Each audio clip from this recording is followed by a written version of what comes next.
वसुदेवं सुतं कृष्णं कंससानुरमर्दनं देवकी दयानन्दं कृष्णं वन्दे जगद्गुरुं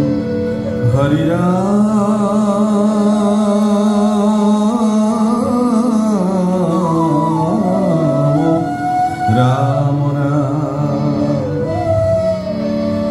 मूकं करोति वाचालं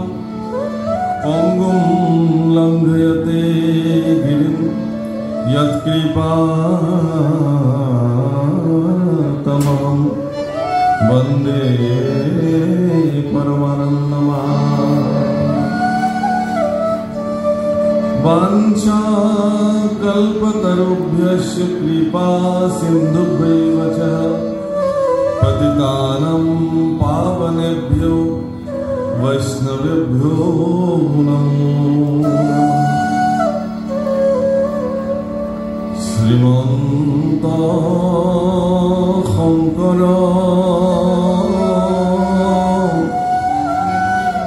हरि भगतर जाना जेन कल्पतरु ताहान्त विनाय नाहि नाहि नाहि आमार परम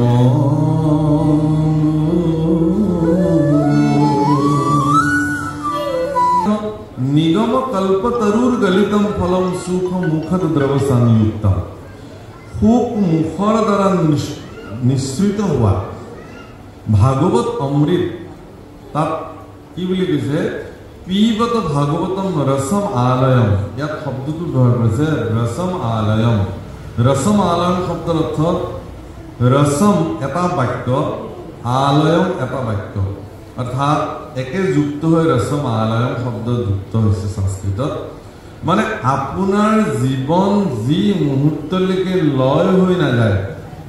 সেই মুহূৰ্তলৈকে সুখ মুখৰ দ্বাৰা নিশ্চিত ভাগৱত অমৃত আপুনি পান কৰিবই লাগিব জীৱন যদি ধন্য কৰিব। ৰসমালয়ম মোৰ যিসকল ৰসৰ প্ৰতি চতুৰ, ৰসত চতুৰ যিটো জন ৰসৰ প্ৰতি চতুৰ, সেইকাৰণে জিভাৰ আন এটা নাম হল ৰসনা বা ৰচনা বুলি কয়।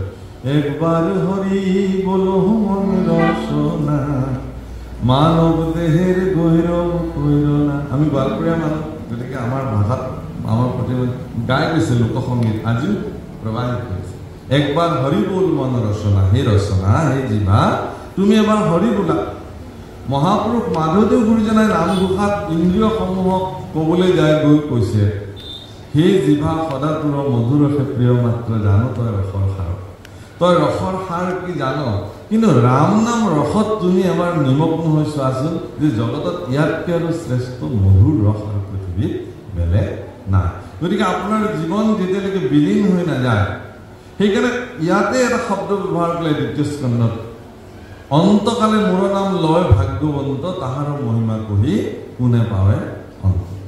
জীৱনৰ অন্তিম শ্বাস, আপোনাৰ বা মোৰ জীৱনৰ অন্তিম শ্বাস যদি মই ভগৱন্তৰ গুণনামেৰে এই জগতৰ পৰা গুচি যাব পাৰোঁ, তেতিয়াহ'লে মোৰ মহিমা হেনো ভাগৱতে কৈ শেষ কৰিব নোৱাৰে। গতিকে জীৱনৰ অন্তিম শ্বাসটোলৈকে ভগৱানৰ নাম ল'বলৈ হ'লে ভাগৱতেই নিৰ্দেশনা দিলে ধৰিও কুমাৰ কালে ভাগৱত ধৰ্ম। অৰ্থাৎ যি মুহূৰ্তৰ পৰাই আপোনাৰ জ্ঞান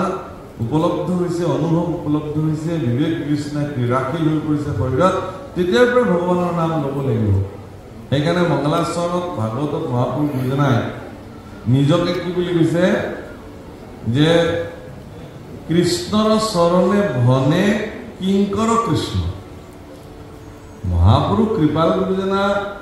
অবনিশি সাৰি বেদ বিচাৰি বেকত কৰ হৰি নাম। মোৰ কৃপাল গুৰু শংকৰ গুৰুজনাই দিনে ৰাতিয়ে বেদ আদি বিচাৰ কৰিছিল তাৰপিছত হৰিনাম ধৰ্ম ব্যক্ত কৰিছে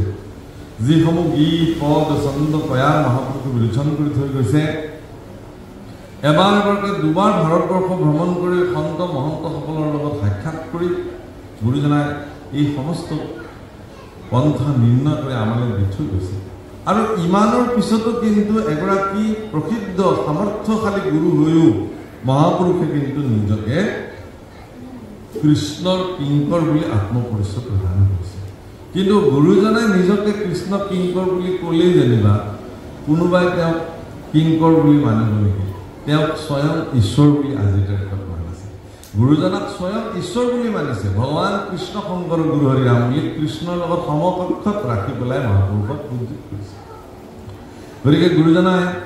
মংগলাচৰণ পদৰ প্ৰাৰম্ভণিৰে খুব সুন্দৰকৈ লিখিছে হীৰা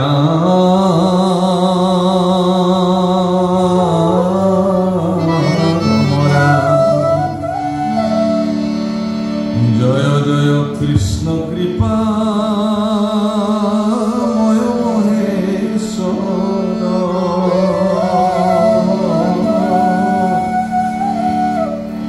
যাৰ আজ্ঞা ক্ষীৰে বহে ব্ৰহ্মা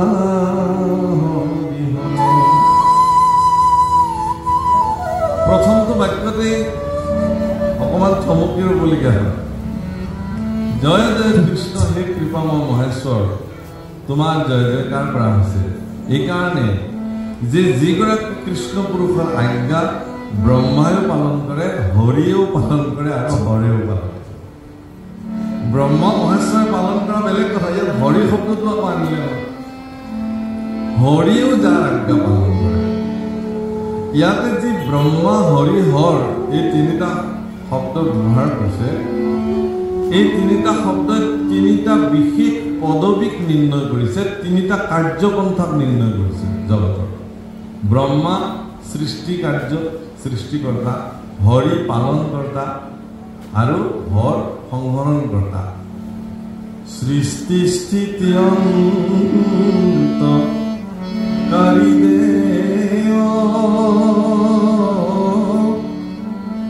তান্ত বিনে নাহিকে জানিবা বিষ্ণুকে সমস্ত জগতে জানিবা বিষ্ণুকে সমস্ত জগত সাৰ সেই বিষ্ণু সেই কৃষ্ণ সেই পৰম ব্ৰহ্ম যাক জয় জয়কাৰ কৰি ভাগৱতৰ প্ৰাৰম্ভণি কৰিছে মহাপুৰুষে এইকাৰণে তাৰো কাৰণ দৰ্শাইছে তাৰ পিছৰ পদতে হীৰা মৎস্য কুৰ্ময় আদি অংশ অৱতাৰ যাৰ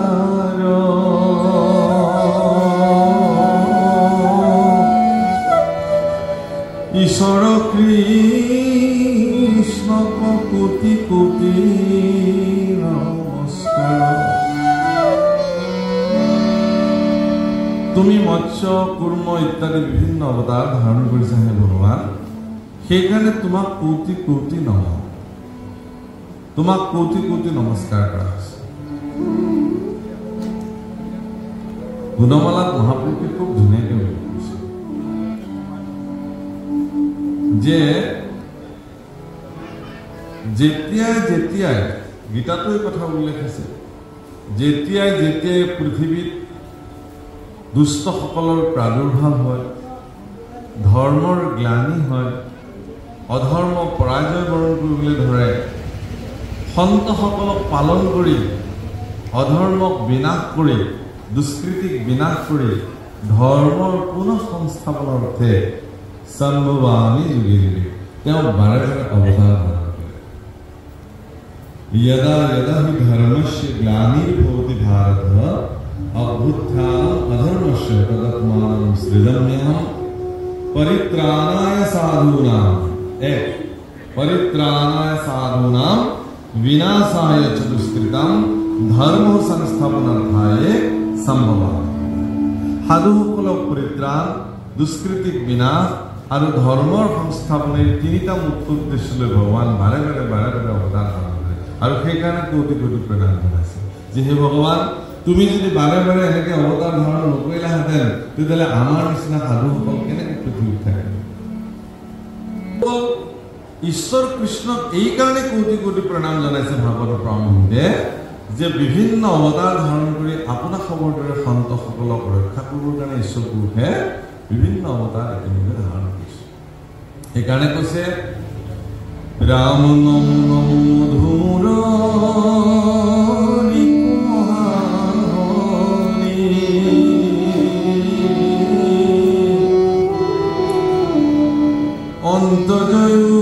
অন্তজয়ুতম আতি হুয়ে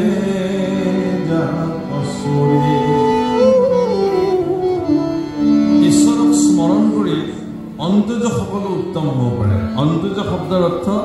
নিজ জাতি, তথাকথিত নিজ। সেই প্ৰভুসকল পৃথিৱীৰ আটাইতকৈ ডাঙৰ কথাটো এইটোৱেই যে ভাৰতবৰ্ষৰ সনাতনী পৰম্পৰাত জাতি বিভাজনক লৈ আজিলৈকে ভেদ হোৱা নাই, এই ভেদবাক্য নাই। পৰৱৰ্তী সময়ত যিবোৰ মিলাৱতী শাস্ত্ৰ ২ নম্বৰী শাস্ত্ৰ নিৰ্মাণ কৰিলে সেই ২ নম্বৰী শাস্ত্ৰসমূহে আমাৰ মনত এই ভেদ ভাৱনাৰ সৃষ্টি কৰিলে যে কি যে কোনোবা যদি ক'লে বোলে ব্ৰাহ্মণ ক্ষত্ৰিয় বৈশ্য ক্ষুদ্ৰ এইবিলাক ভাগত বিভাজিত কৰিব। আচলতে এনেকুৱা নহয়। এগৰাকী ব্যক্তি যদি তেওঁ বেদ অধ্যয়ন কৰি পেলাই শাস্ত্ৰৰ কথা তেওঁ জানিছে, উপলব্ধি কৰিছে, তেতিয়াহ'লে তেওঁ ব্ৰাহ্মণ। তেওঁতকৈ আৰু শ্ৰেষ্ঠ ব্ৰাহ্মণ কোন হ'ব পাৰে? তেওঁ কি জাতত জন্মগ্ৰহণ কৰিলে, কি কুলত জন্মগ্ৰহণ কৰিলে এইটোলৈ বিশ্বাস্য নহয়। তেওঁ ব্ৰহ্ম জানন্তি চ ব্ৰাহ্মণ, ব্ৰহ্মক জানি পেলালে তেওঁ ব্ৰাহ্মণ। কিন্তু এজন তথাকথিত ব্ৰাহ্মণ কুলত জন্ম হোৱা ব্যক্তিও যদি চণ্ডালৰ কৰ্ম কৰে তেওঁক মানুহে ব্ৰাহ্মণ বুলি সেৱা কৰিব যায়, কেতিয়াও নকৰে। কিন্তু তথাকথিত চণ্ডালত জন্মগ্ৰহণ কৰা ব্যক্তি এগৰাকীও যদি ব্ৰহ্মক জানি পেলাই পৰম সন্ত জীৱন তেওঁ অতিবাহিত কৰে তেতিয়াহ'লে মানুহে তেওঁকে পূজা কৰিব। গতিকে এই ক্ষুদ্ৰ ভেদ ইয়াত সেইকাৰণে উল্লেখ কৰিছে মহাপুৰুষে অন্তজ উত্তম আতে হয় জাকস্মৰী। কৃষ্ণ পুৰুষৰ নাম, ভগৱানৰ যি নাম, সেই নামৰ শ্ৰেষ্ঠ মহিমা হ'ল এইটোৱেই যে তেওঁ সেই নাম স্মৰণ কৰি অন্তজ তথাকথিত নিজ জাতত জন্মগ্ৰহণ কৰা ব্যক্তিও উত্তম স্থানলৈ নিজক পৰিৱৰ্তিত কৰিব পাৰে। সেইকাৰণে মহাপুৰুষে ধৰ্ম এটা সংস্কাৰৰ ধৰ্ম। আমি ইচ্ছা কৰিলে আমি যিসকল দায়িত্বশীল পদবীত বহি আছোঁ, আমি যিবোৰ লোক আধ্যাত্মিক জগতৰ, তেওঁলোকে সমাজত এই ভেদাভেদটো অনায়াসে নাশ কৰি দিব পাৰে। নহ'লে ৭ সাগৰ ১৩ নদীৰ সিপাৰৰ পৰা আহি চেমেটিক ৰিলিজন কিছুমানে আজি আমাৰ মাজুলীৰ আমাৰ মানুহক খ্ৰীষ্টিয়ান কৰিব নোৱাৰিলেহেঁতেন, কৰাৰ মানে তেওঁলোকৰ এই ক্ষমতা নাই। ভাৰতবৰ্ষৰ দৰে সুদৃঢ় সনাতনী ধৰ্ম ব্যৱস্থা, এই ব্যৱস্থা থকাৰ পিছতো ভাৰতবৰ্ষৰ মানুহে, অসমৰ মানুহে খ্ৰীষ্টিয়ান ধৰ্মলৈ নগ'ল। যিবিলাক ইছলাম ধৰ্মলৈ গতি কৰিলে এটা সময়ত তেওঁলোকে তৰোৱালৰ ভয়ত, ধমকিৰ ভয়ত তেওঁলোকে পৰাৱৰ্তন কৰিছিল। সেইফালে তেওঁলোকে ধৰ্মলৈ তেওঁলোকে ধৰ্মান্তৰিত হৈছিল। তাৰ বহু পৰাৱৰ্তন হ'ল, গুচি আহিছে। এতিয়াও সময় আছে যে আমাৰ ভাৰতবৰ্ষৰ সনাতনী পৰম্পৰাত যিহেতু ধৰ্মৰ ক্ষেত্ৰত স্বাধীনতা আছে, আপুনি যি ধৰণে ধৰ্ম সাধন কৰে আপোনাক কোনেও বাধা নিদিয়ে শাস্ত্ৰত। আনকি ভাৰতবৰ্ষৰ সনাতনী পৰম্পৰাই ভগৱানক নস্যাৎ কৰা সকলোকো, নাস্তিকসকলকো, বেদ নমনা সকলোকো মান্যতা দিছে। নাস্তিক পৰম্পৰা তেওঁলোককো স্বাধীনতা দিছে। ঠিক আছে, আপোনালোকৰ দৰ্শনটো আপোনালোকে দেখুৱাওক, অসুবিধা একো নাই। আমাৰ মাজত হিংসাপূৰ্ণ কোনো ব্যৱস্থাৰ প্ৰশ্নই আহি নপৰে। সকলোকে নিজৰ নিজৰ উপাস্য ভগৱানক বুজিবৰ কাৰণে যাৰ যি মাৰ্গ আছে সেই মাৰ্গেৰে গৈ পেলাই ভগৱানক উপাসনা কৰাৰ কাৰণে অনুমতি প্ৰদান কৰিছে। কিন্তু দুৰ্ভাগ্যৰ বিষয় এইটোৱেই যে এনেকুৱা উদাৰ চৰিত্ৰৰ এগৰাকী মহাপুৰুষ শংকৰদেৱ গুৰুজনাই প্ৰৱৰ্তন কৰা এখন হৰিনাম ধৰ্ম বা যি ব্যৱস্থা কৰি থৈ গ'ল, এতিয়া এই ধৰ্ম ব্যৱস্থাটো এচাম মানুহে শংকৰদেৱৰ ধৰ্ম ব্যৱস্থাটো সেই তেনেকুৱা চেমেটিক বা কট্টৰ ধৰ্মলৈকে তেওঁলোকে লৈ যাব কাৰণে যে আমাৰ এখনেই শাস্ত্ৰ, আমি এজন কৃষ্ণকে ভজনা কৰিম আৰু আমি কাকো ভজনা নকৰোঁ পূজা পাতল আমি নকৰোঁ নামে নুশুনো কোনোবাই মূৰ্তি দেখিলে আমি নাক কচাই দিব লাগিব বিভিন্ন হেৰিৰ দ্বাৰা আমি বিলাক কি হৈছোঁ বিভাজিত হ'বলৈ আৰম্ভ কৰিছোঁ আমাৰ পৰশ্বৰে কৈ থৈ গৈছে উল্লেখ কৰিছে পিতৃ মাতৃৰ বিয়োগত মুণ্ডন কৰিব নে নকৰিব ফুল নিৰ্মালি দিব নে নিদিব ভগৱানক কি কৰিব কি নকৰিব এনেধৰণৰ কিছুমান বিচাৰধাৰাই আনি চিন্তনে মহাপুৰুষৰ ধৰ্ম ব্যৱস্থাক লৈ সন্দেহ সৃষ্টি হৈছে মানুহৰ প্ৰকৃততে কোনটো মানুহে এতিয়া গ্ৰহণ কৰিব আজি যদি মহাপুৰুষ শংকৰদেৱৰ ধৰ্ম সম্পৰ্কে তিলমানো জ্ঞান নথকা ব্যক্তি এজন যদি শংকৰদেৱৰ ধৰ্ম গ্ৰহণ কৰিবৰ কাৰণে অসমলৈ আহে তেওঁতো প্ৰথমতে বিভ্ৰান্তিত পৰি তেওঁৰ মগজু নষ্ট হৈ যাব কাৰণ তেওঁ ক'লে যাব কাৰ ব্যৱস্থাক তেওঁ গ্ৰহণ কৰিব কোনটো মাৰ্গক তেওঁ মান্যতা দিব সেইকাৰণে শাস্ত্ৰই যি কথা ভাগৱতে যি কথা উল্লেখ কৰিছে সেই কথা অত্যন্ত সাৱলীল দৃষ্টিভংগীৰে অন্তঃদৃষ্টিৰে আমিবিলাকে চাব লাগে কৈছে যে অন্তজে উত্তম আতি হৈ যা কস্মৰি ভগৱানৰ নামকে সৰ্বশ্ৰেষ্ঠ বুলি উল্লেখ কৰিছে যাৰ নাম স্মৰণ কৰিলে আমি অন্তজ সকলো উত্তম হ'ব পাৰোঁ ভগৱানক দিবলৈ আমাৰ আছেই বা কি দিম আমি ধন টকা পইচা আশ্চৰ্য বিভূতি সম্পত্তি এইবিলাক আমি ভগৱানক দি কেতিয়াবা পাৰ পাম না বৰ বৰ দাতা সকলো ভগৱানৰ ওচৰত এনেকুৱা দাতা আছে যি নিজৰ মুণ্ড কাটি পেলাই ভগৱানৰ হাতত অৰ্পণ কৰিছে নিজৰ পুত্ৰক কাটি পেলাই ৰান্ধি দেখুৱাইছে বলিয়ে ভগৱানৰ ওচৰত ইমান দাতা আছে জগতত ভগৱানে তেনেকুৱা দাতা থকাৰ পিছতো আমি সাধাৰণ অকণমান টকা শিকা দিয়ে ভাবোঁ যে আমি বহুত ডাঙৰ দাতা কিন্তু ভগৱানক দিবলৈ আমাৰ একো নাই ব্ৰহ্মাণ্ডৰ ভিতৰে যত বস্তু আছে সবে তোমাক পায় গতিকে তোমাৰ তাতে সকলো পায় হীৰা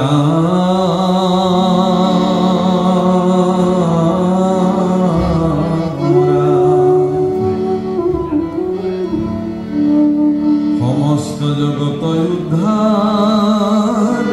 যাৰ নাম হেনয় কৃষ্ণক কৰো সহস্ৰ প্ৰণাম আৰ প্ৰভু ভগবন্ত ভক্তৰ নবনিধি হৰি স্মৰণে আৰম্ভৰ হৰিক স্মৰণে আৰম্ভ হে বাসকল আইসকল আপোনাৰ দৈনন্দিন জীৱনত আপুনি যি কৰ্ম কৰে সকলো ঈশ্বৰক স্মৰণ কৰি কৰিবলৈ আৰম্ভ কৰক ভাগৱতৰ নিৰ্দেশ গুৰুজনাই ভাগৱতৰ নিচিনা শাস্ত্ৰক প্ৰান্তীয় ভাষালৈ অনুবাদ কৰাৰ যি কাৰ্য সেই কাৰ্য কৰিবলৈ যাওঁতেও প্ৰাৰম্ভণিতে ভগৱানক স্মৰণ কৰিছে যে প্ৰভু তোমাক স্মৰণ কৰিহে মই এই কাৰ্য কৰিবলৈ আৰম্ভ কৰিলোঁ তোমাৰ কৃপা দৃষ্টি হওক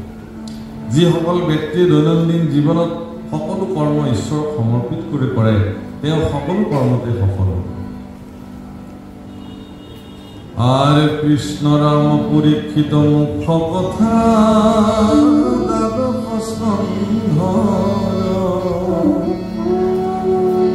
কৃষ্ণৰ শৰণে ভনে কি কৰ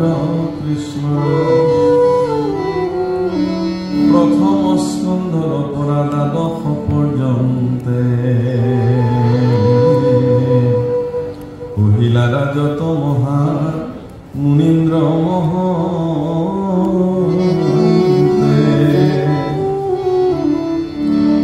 সংক্ষেপ কৰিয়া উদ্ধাৰিয়া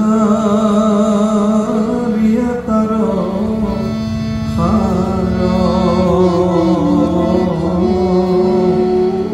শঙ্কৰেৰ শিলা কৃষ্ণ চৰিত্ৰ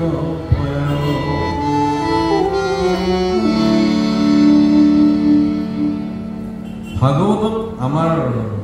পাঠকী বাবজনে ভাগৱত সম্পৰ্কে বৰ্ণন কৰিছে কিছু আমাৰ উদ্বোধক প্ৰভুজনাই কৰিছে ভাগৱতৰ আৰু নাম আছে প্ৰভু ভাগৱতৰ আন এটা নাম হ'ল শ্ৰুতি জননী মনত ৰাখে বেদৰ মাতৃ শ্ৰুতি জাননী। আৰু মহাপুৰুষ গুৰুজনে ভাগৱতৰ এটা অন্যতম নামকৰণ কৰিছে পৰীক্ষিত মুখ্য কথা, অৰ্থাৎ পৰীক্ষিত নামৰ ৰজাজনক মুক্তি দিওঁতাৰ কাৰণে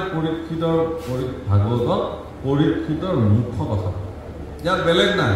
পৰীক্ষিত নামৰ ৰজাজনৰ কেনেকে মুখ্য প্ৰাপ্তি হৈছিল সেই সম্পৰ্কীয় কথা ইয়াত বৰ্ণিত হৈছে। মহাৰাজ পৰীক্ষিতে এদিন হঠাতে তেওঁৰ ৰাজ্যৰ যি ভঁৰাল, সেই ভঁৰালটো তেওঁ চাবলৈ মন, অপৰ্যাপ্ত পৰিমাণৰ সম্পত্তি বিদ্যমান হৈ আছে। মহাৰাজ পৰীক্ষিতে এমূৰৰ পৰা সম্পত্তিসমূহ লক্ষ্য কৰিলে, বা তেওঁলোকৰ পিতৃপুৰুষে পৰ্যাপ্ত পৰিমাণৰ ধন সোণ ৰত্ন অলংকাৰেৰে তেওঁলোকৰ ৰাজভঁৰাল একদম ভৰাই ৰাখিছে। পৰীক্ষিতে দেখি নিজকে আচৰিত হৈছে, বাহ ইমান সম্পত্তি। কিন্তু ইমান সম্পত্তিসমূহৰ মাজতো মহাৰাজ পৰীক্ষিতৰ চকু এটি সৰু কাঠৰ বাকচলৈকে গ'ল, যিটো পৰিত্যক্ত অৱস্থাত তেওঁ ৰাজভঁৰালৰ চুকত পৰি আছে। মহাৰাজ পৰীক্ষিতে ক'লে বোলে এইটো কি আছে? তেতিয়া মন্ত্ৰীয়ে ক'লে যে মহাৰাজ এইটো এটা স্বৰ্ণময় মুকুট, মহাৰাজ জৰাসন্ধৰ মুকুট। তো এই জৰাসন্ধৰ মুকুট ইয়াক বাকচটোৰ ভিতৰত ভৰাই কেলে ৰাখিছে? কৈছে যে আপোনাৰ পূৰ্বজ মহাবলী ভীমসেনে যেতিয়া জৰাসন্ধক বধ কৰিছিল আৰু তেওঁৰ বীৰত্ব গাথা প্ৰজাবৰ্গক দেখুৱাবৰ কাৰণে মহাৰাজ যুধিষ্ঠিৰৰ আগত সেই বীৰ গাথা প্ৰমাণিত কৰিবৰ কাৰণে জৰাসন্ধৰ শিৰৰ মুকুটটো এহাতে এনেকৈ দাঙি লৈ আৰু আনি মহাৰাজ যুধিষ্ঠিৰৰ চৰণত জৰাসন্ধৰ শিৰৰ মুকুটটো দলিয়াইছে। পূৰ্বকাল জৰাসন্ধ এগৰাকী সাধাৰণ ৰজা নাছিল, পৰম বীৰত্ব পৰাক্ৰমী, যাক ভগৱান কৃষ্ণ বাৰে বাৰে তেওঁৰ প্ৰত্যাহ্বান স্বীকাৰ কৰিবলৈ যায় আৰু বাৰে বাৰে তেওঁ পলাই পলাই গুচি আহে, বাৰে বাৰে। আৰু সেই জৰাসন্ধক ভগৱান কৃষ্ণৰ সম্পূৰ্ণ ব্যৱস্থাৰ দ্বাৰা ভীমসেনে তেওঁ নিধন কৰে। মহাৰাজ যুধিষ্ঠিৰ ধৰ্মজ্ঞ পুৰুষ আছিল কাৰণে ভীমসেনক সুধিলে যে এয়া কাৰ মুকুট? বোলে এয়া জৰাসন্ধৰ শ্ৰীমুকুট। আচ্ছা, জৰাসন্ধৰ পুত্ৰ আছিল নে নাই? বোলে আছে। পুত্ৰক কি কৰা হৈছে? বোলে সেই ৰাজ্যৰ ৰজা পাতি থৈ অহা হৈছে। যদি তেওঁৰ পুত্ৰক ৰজাই পাতি থৈ আহিছা, তেতিয়াহ'লে পিতৃৰ শিৰৰ মুকুটটোৰ দায়িত্বটো পুত্ৰৰ হ'ব লাগিছিল উত্তৰাধিকাৰীৰ ক্ষেত্ৰত। সেইটো লৈ আহিলে কেলে? কিন্তু লৈ আহিব নালাগে। যোৱা সন্মানে মহাৰাজ জৰাসন্ধৰ পুত্ৰক এই শিৰৰ মুকুট ভাগ দি থৈ আহিবা, লৈ যোৱা, এইটো আমাৰ প্ৰয়োজন নাই। কাৰণ তেওঁ ধৰ্মজ্ঞ পুৰুষ আছিল, যিহেতু এগৰাকী।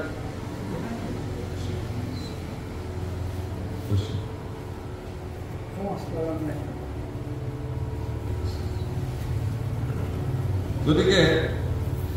ধৰ্মজ্ঞ পুৰুষ যিহেতু তেওঁ আছিলে, কিন্তু মহাবলী ভীমসেনে পুনৰ জৰাসন্ধ ৰাজ্যলৈ গৈ সেই মুকুটটো উভতাই দিবৰ কাৰণে লজ্জাবোধ কৰিলে আৰু ক'লে যে এইটো আমাৰ ৰাজভঁৰালতে এচুকত ক'ৰবাত বাকচত ভৰাই পেলাইছে, যাক আমাৰ ব্যৱহাৰ কৰাৰ দৰকাৰ নাই। প্ৰভুসকল, কলিৰ যিটো প্ৰভাৱ, আমি আজি কলিৰ যুগত বাস কৰিছোঁ। এই যে কলিৰ প্ৰভাৱ তেতিয়াৰ পৰা আৰম্ভ হৈ গৈছিল, তাৰ আগৰ পৰা আৰম্ভ হৈ গৈছিল। সেইকাৰণে কলিৰ প্ৰচণ্ড প্ৰভাৱত ঈশ্বৰ জ্ঞান কৰা চক্ৰৱৰ্তী ৰজা মহাৰাজ যুধিষ্ঠিৰক তেওঁৰ অনুজ ভাতৃ ভীমসেনে তেওঁৰ বাক্যক প্ৰথমবাৰৰ কাৰণে উলংঘা কৰিছিল। সেই সময়ত জ্যেষ্ঠ ভাতৃৰ বাক্য পিতৃসম। আজিও আচলতে সেই নিয়মটো আছে সমাজত, যে জ্যেষ্ঠ ভাতৃ পিতৃসম। কিমানজনে মানে এতিয়া পিতৃসম বুলি? সেইটোৱে কথা। কলিৰ প্ৰচণ্ড প্ৰভাৱত আজিও বহুত অনুজ ভাতৃয়ে জ্যেষ্ঠ ভাতৃক পিতৃসম গণ্য নকৰে। যুধিষ্ঠিৰৰ নিচিনা পৰম ধৰ্মজ্ঞ পুৰুষক পিতৃ বুলি গণ্য কৰা, জ্যেষ্ঠ ভাতৃৰ উচিত মৰ্যাদা প্ৰদান কৰিবলৈ পঞ্চপাণ্ডৱৰ অসুবিধা নাছিলে। কিন্তু কলিৰ প্ৰচণ্ড প্ৰভাৱত ভীমসেনে জ্যেষ্ঠ ভাতৃৰ আজ্ঞাক বিৰোধ কৰিলে আৰু তেওঁ সেই ৰাজমুকুটটো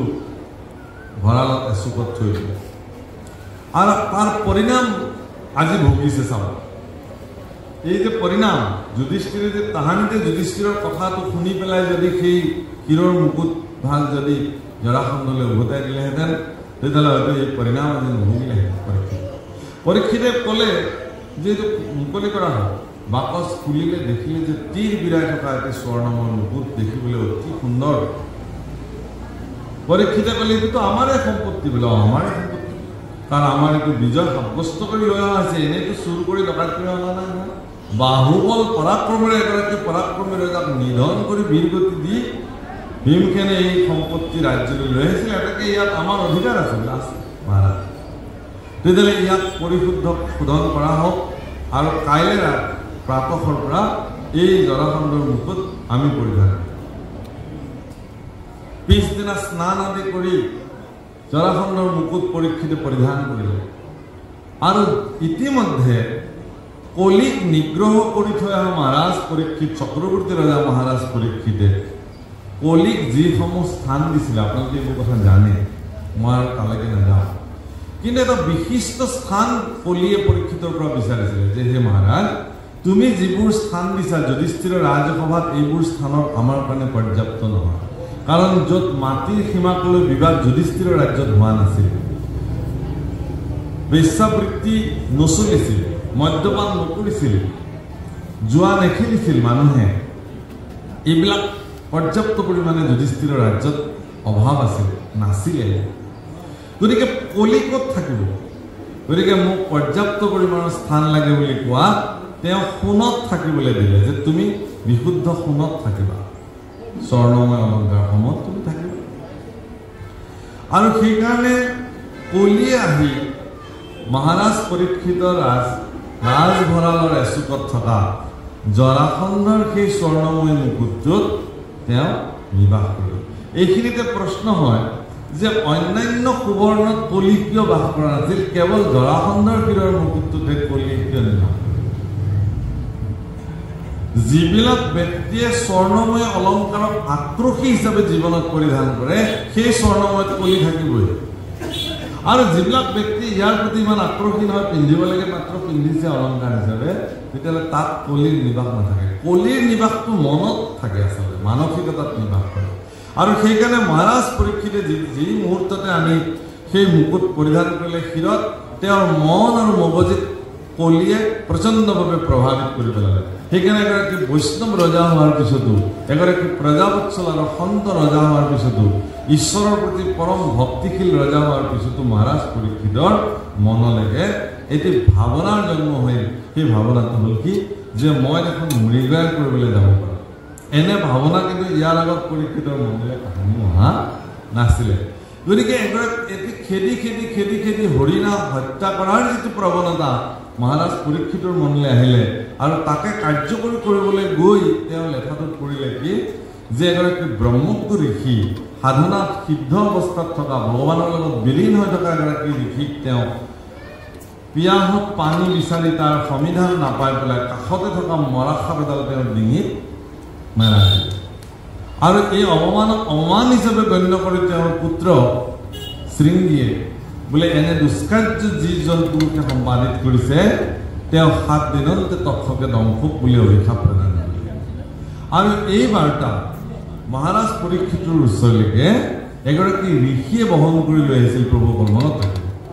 আৰু মহাৰাজ পৰীক্ষিতেও এই কথা আহি অনুভৱ কৰিছিল যে যি মুহূৰ্ততে স্বৰ্ণময় মুকুট খুলি থৈছিল মহাৰাজ পৰীক্ষিতৰ মনলৈকে এই ভাৱনা আহিছিল যে মোৰ জীৱনত আটাইতকৈ নিকৃষ্টতম কৰ্ম আভাস সম্পাদিত কৰা হ'ল সেইটো হ'ল যে মই এগৰাকী ব্ৰাহ্মণ পুৰুষ এগৰাকী ব্ৰহ্মজ্ঞ ঋষি সাধনাত সিদ্ধ হৈ থকা সমাধিস্থ এগৰাকী পুৰুষক মই মৰা সাপ ডিঙিত ওলমাই দি মোৰ জীৱনত আটাইতকৈ নিকৃষ্ট কৰ্মভাগ সম্পাদিত কৰিলোঁ মহাৰাজ পৰীক্ষিতে চিন্তা কৰিলে যে ইয়াৰ পৰিত্ৰাণৰ উপায় কি আৰু এনে চিন্তা কৰি থাকোঁতে ঋষি আহি যেতিয়া তেওঁ খবৰটো দিলে যে আপোনাক 7 দিনৰ ভিতৰত তক্ষকে দংশন কৰিব এই অভিশাপ শৃংগীয়ে আপোনালৈ প্ৰদান কৰিছে মহাৰাজ পৰীক্ষিত আনন্দিত হৈ গ'ল প্ৰভুসকল আমি হোৱাহেঁতেন দুখী হ'লোহেঁতেন মহাৰাজ পৰীক্ষিত কিন্তু আনন্দিত হ'ল এইকাৰণে আনন্দিত হ'ল যে মই যি অপকৰ্ম সাধন কৰিলোঁ সেই অপকৰ্মৰ উচিত শাস্তি মোক প্ৰদান কৰিলে আৰু সেইকাৰণে তেওঁ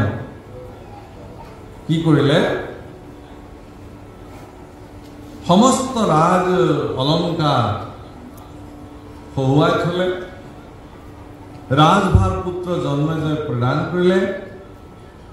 আৰু তেওঁ গংগাৰ তীৰত ভগৱত চিন্তনৰ কাৰণে সংকল্প লৈ গুচি আহিলে প্ৰভুসকল ভগৱত চিন্তনৰ সংকল্প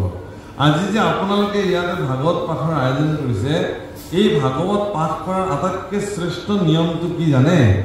যিদিনাখনেই ৰাইজৰ মনলৈ এই ভাৱনাটো আহে যে আমি এভাগ ভাগৱতৰ আয়োজন কৰিব লাগে সিদিনাখনেই তৎমুহূৰ্তত স্নান আদি সম্পাদন কৰি গোৱাপান দণ্ড অৰিহণা আগবঢ়াই হাতত জল লৈ পেলাই ভাগৱত সংকল্পসকলে বিষ্ণু নাম স্মৰণ কৰি কৰিব এইটো পদ্ধতি যে হে ভগৱান তোমাৰ গুণনাম শ্ৰৱণ কৰিবৰ কাৰণে আমি সংকল্প লৈছোঁ এই মুহূৰ্তৰ পৰা এই সংকল্প তোমাৰ চৰণত অৰ্পণ কৰা হ'ল তুমি ইয়াক সিদ্ধ কৰিবা আৰু সেই ভাগৱত সৰ্বদা সফল হয় গতিকে পৰীক্ষিত মহাৰাজে সংকল্প গ্ৰহণ কৰিলে যে মই ভগৱত চিন্তন কৰিম ক'ত গংগাৰ তীৰত অলকানন্দৰ তীৰত আৰু তেওঁ বাকলি বসন পিন্ধি সম্পূৰ্ণ ঋষি বেশেৰে আহি তেওঁ তাত বিদ্যমান বহি আৰু তাত তেওঁৰ জীৱনৰ সৌভাগ্যমৰ্মে মহামুনি শুকদেৱৰ দৰে এগৰাকী সামৰ্থ্য গুৰুক তেওঁৰ জীৱনত প্ৰাপ্ত হ'ল আৰু তেওঁৰ জীৱনৰ মুখ্য সাধন হ'ল আৰু সেইকাৰণে মহাপুৰুষ কৃপালু গুৰুৱে প্ৰাৰম্ভণিতে শংকৰদেৱে লিখিছে পৰীক্ষিত মুখ্য কথা দ্বাদশ স্কন্ধ যদি আপুনি নিজকে পৰীক্ষিত বুলি গণ্য কৰিব পাৰে তেতিয়াহ'লে ই আপোনাৰ কাৰণে সেই মুহূৰ্ততে মুখ্য কথালৈ ৰূপান্তৰিত হ'ব প্ৰশ্নটো হ'ল কি আপুনি সেই পৰ্যায়লৈ নিজক নিব পাৰিব যদি পাৰে তেতিয়াহ'লে আপোনাৰ কাৰণে ভাগৱত কথা মুখ্য কথা হ'ব আৰু যদি নোৱাৰে তেতিয়াহ'লে সকলোৱে যেনেকৈ শুনে আমিও শুনিলোঁ সকলোৱে যেনেকৈ ভাগৱত পঢ়িবলৈ যায় আমিও আহিলোঁ সকলোৱে যেনেকৈ পঢ়ে আমিও পঢ়িলোঁ বাছ ইমানখিনি সেইকাৰণে চাব ইয়াৰ পিছৰ কথাখিনি অত্যন্ত গুৰুত্বপূৰ্ণ তোমালোকে মন কৰিব হীৰা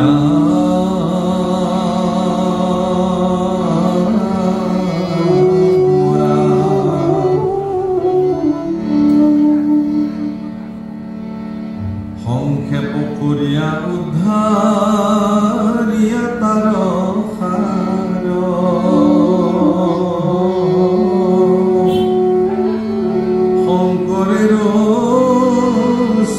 কৃষ্ণ চৰিত্ৰ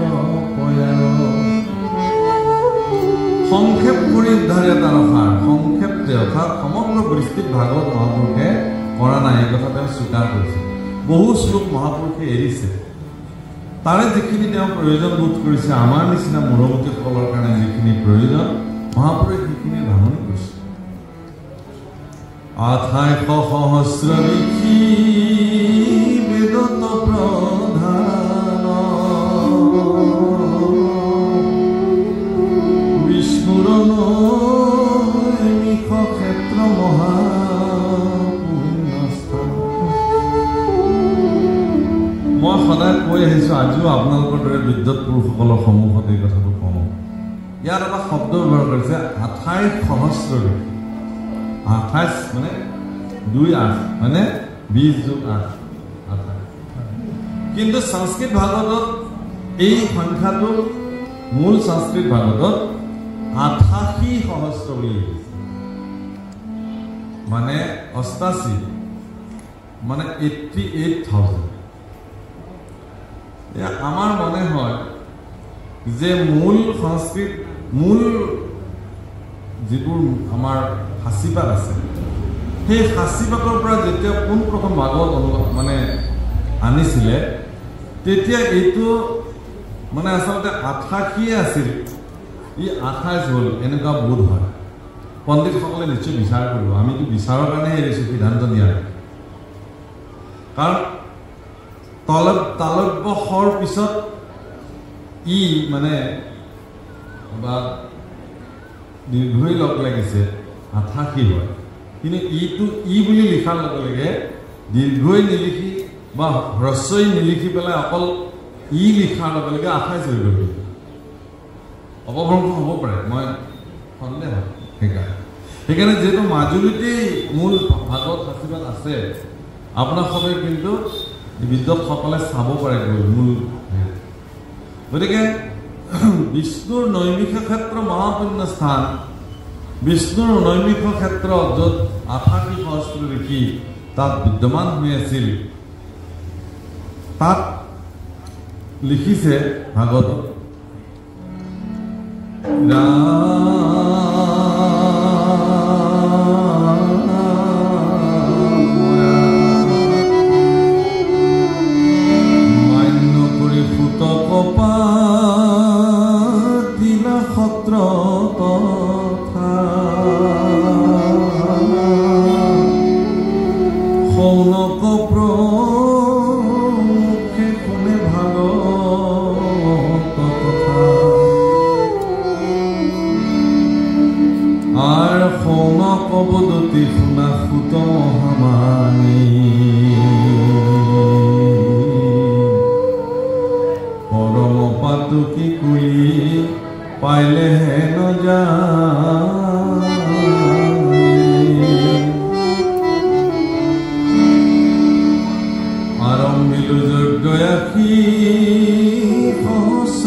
উকাৰ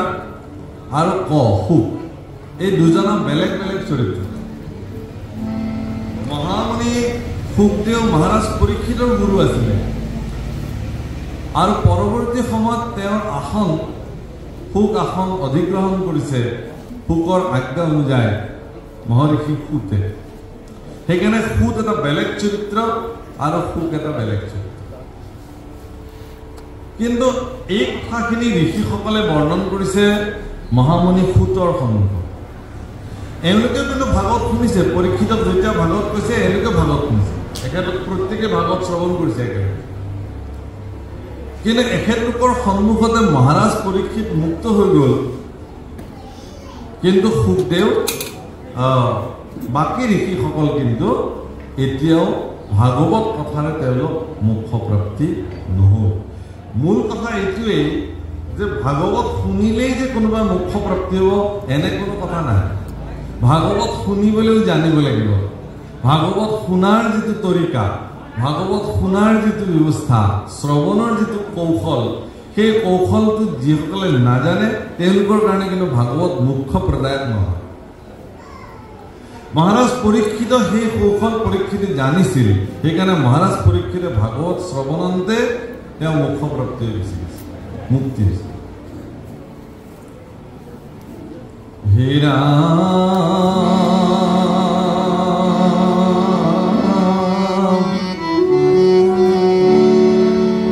আর আপনার আয়ু কপুরাম যিটো কর্ম করুয়াত নাহি কে বিশ্বাস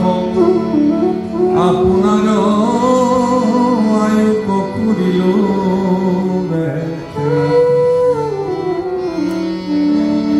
হীরাম সম্প্রতি তুমি কি চিন্তি উপমহাহিত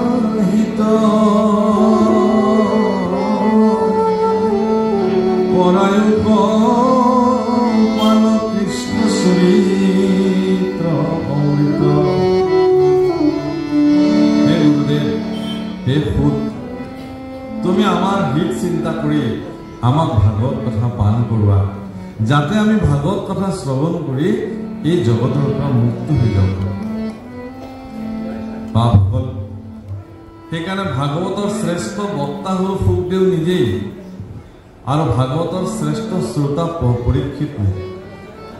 অৰ্থাৎ সেইজনকেই শ্ৰেষ্ঠ শ্ৰোতা বোলা হয় যিজনে ভাগৱত শ্ৰৱণ কৰি পেলাই তেওঁৰ জীৱনত 100% তাক প্ৰয়োগ কৰিব পাৰে। মহাৰাজ পৰীক্ষিতে ভাগৱত শ্ৰৱণ কৰিছিল আৰু 100% তেওঁৰ জীৱনত তেওঁ প্ৰয়োগ কৰিছিল আৰু তেওঁ মুক্ত হৈ গুচি গৈছিল, মানৱী জনক তেওঁৰ সম্ভৱ হৈছিল। তেতিয়াহ'লে তেওঁৰ সন্মুখত বহি থকা বাকী ঋষিসকলৰ কি হ'ল? তেওঁলোকতো মুক্ত হ'ব নোৱাৰিলে, আৰু সেইকাৰণে তেওঁলোকৰ এতিয়া মুক্ত হোৱাৰ হাবিয়াস জন্ম হৈছে, আৰু সেইকাৰণে সুতৰ ওচৰত তেওঁলোকে প্ৰাৰ্থনা কৰিছে। অৰ্থাৎ পৰীক্ষিত মুক্তিৰ আগে আগে মহামণি সুখদেৱ যেতিয়া সেই স্থান পৰিত্যাগ কৰি গৈছে, তাৰপিছত তেওঁলোকে মুক্তিৰ কাৰণে যি 1000 বছৰ তেওঁলোকে হোম যজ্ঞ আদি সম্পাদন কৰিছে, তাৰপিছতে তেওঁলোক মুক্তি নোহোৱা তেওঁলোকে পুনৰ সুকৰ ওচৰলৈকে আহিছে যে হে গুৰুদেৱ, তুমি আমাক ভাগৱত কথা পুনৰ ক'ব লাগে, এই বুলি কৈছে। আৰু তেতিয়া তেওঁ কৈছে যে মই নাযাওঁ, ভাগৱত যিহেতু মই থৈ আহিলোঁ, আপোনালোকে তাৰ পৰাই পালন কৰক। ক'ত থৈ আহিলে? বোলে তোমৰা সবে জাত অস্পৃশ্য বুলি জ্ঞান কৰিছিলা, নিজ জাতি বুলি ভাবিছিলা, যাৰ ছাঁ গছকিলে তোমালোকে সবস্ত্ৰে স্নান কৰিছিলা, সেই সুতকে মই মোৰ সৰ্বোচ্চ দি থৈ আহিলোঁ। তোমালোকে তেওঁকে আনি পেলাই মোৰ আসনত ভূমিষ্ঠ কৰোৱা আৰু ভাগৱত কথা শ্ৰৱণ কৰা। সেই প্ৰভুসকল, সুতক তেওঁলোকে মান্য কৰি তাত সত্ৰ পাতিছে। সত্ৰ শব্দৰ অৰ্থ কি? যে য'ত সজ্জনে সৎ তত্ত্বৰ কথা বিশ্লেষণ কৰে, সেই সত্ৰ। গতিকে সত্ৰ পাতিছে, সুতক অধিকাৰ পাতিছে আনি তাত। সৌন প্ৰমুখী ঋষিসকলে সেই ভাগৱত কথা শ্ৰৱণ কৰিছে, আৰু তেওঁলোকে যে হে গুৰুদেৱ, তুমি আমাৰ হিত চিন্তা কৰা, আমাৰ মংগল চিন্তা কৰা, আৰু এই মংগলৰ দ্বাৰা যাতে পৰম মংগল সাধন হয়, তুমি কৃপা কৰা। হীৰা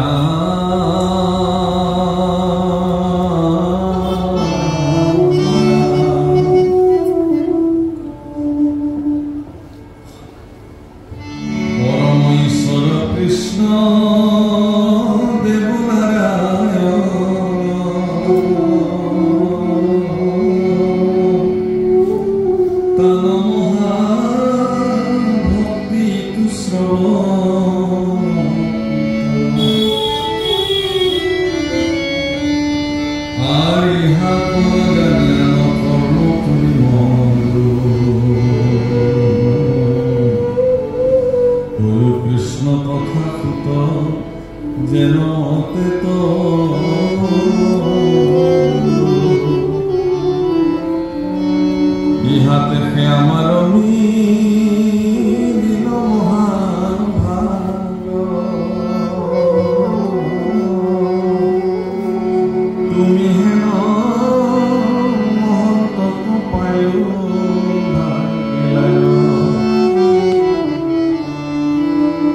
যত স্বৰ্গ সুখ যিটো মুখ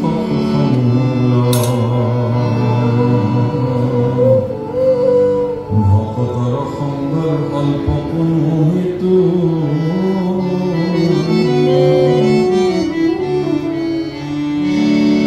যিমান সুখ আছে জগতত,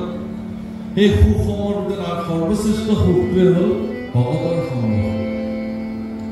আপোনালোকে যে আজি ভকতৰ সংগ লৈছে, এই সংগ সুখ জগতত ইয়াতকৈ আৰু শ্ৰেষ্ঠ সুখ পৃথিৱীৰ বেলেগ নাই। আটাইতকৈ শ্ৰেষ্ঠ কথাটো হ'ল কি, আপোনাৰ সবে মনুষ্য জন্ম প্ৰাপ্তি হৈছে, মানৱী তনু আপোনালোকে জীৱনত প্ৰাপ্তি হৈছে। মানৱী জন্ম দুৰ্লভ্য মনুষ্য জন্ম প্ৰাপ্তি হোৱাটোৱেই জীৱনৰ সৌভাগ্য। তাতকৈ সৌভাগ্য যে মনুষ্য জন্ম হৈ তেওঁ হৰি ভজন কৰা।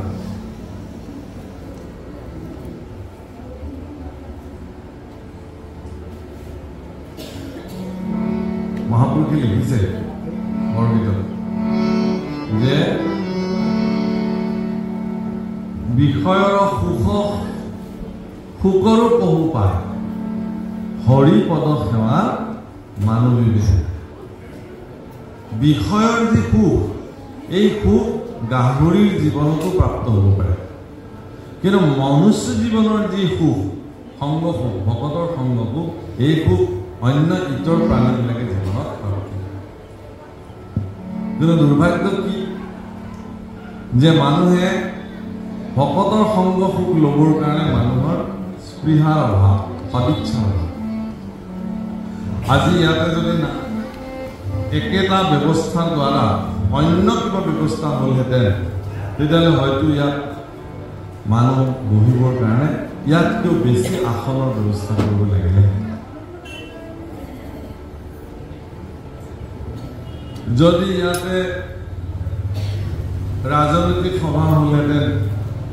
বিষয় বাসনা সুখৰ কাৰণে যদি ইয়াত কথা পতা হ'লহেঁতেন তেতিয়াহ'লে মানুহৰ সংখ্যা আৰু বাঢ়িলে কাৰণ মানুহক এতিয়া সেইবোৰ প্ৰয়োজন আছে বিষয় সুখ লাগে পিছত যি হয় বিষয় সুখে তেওঁলোকক যিমান নিৰানন্দী কৰিলেও বিষয় সুখক তেওঁলোকে সৰ্বদা শ্ৰেষ্ঠ বুলি মানিব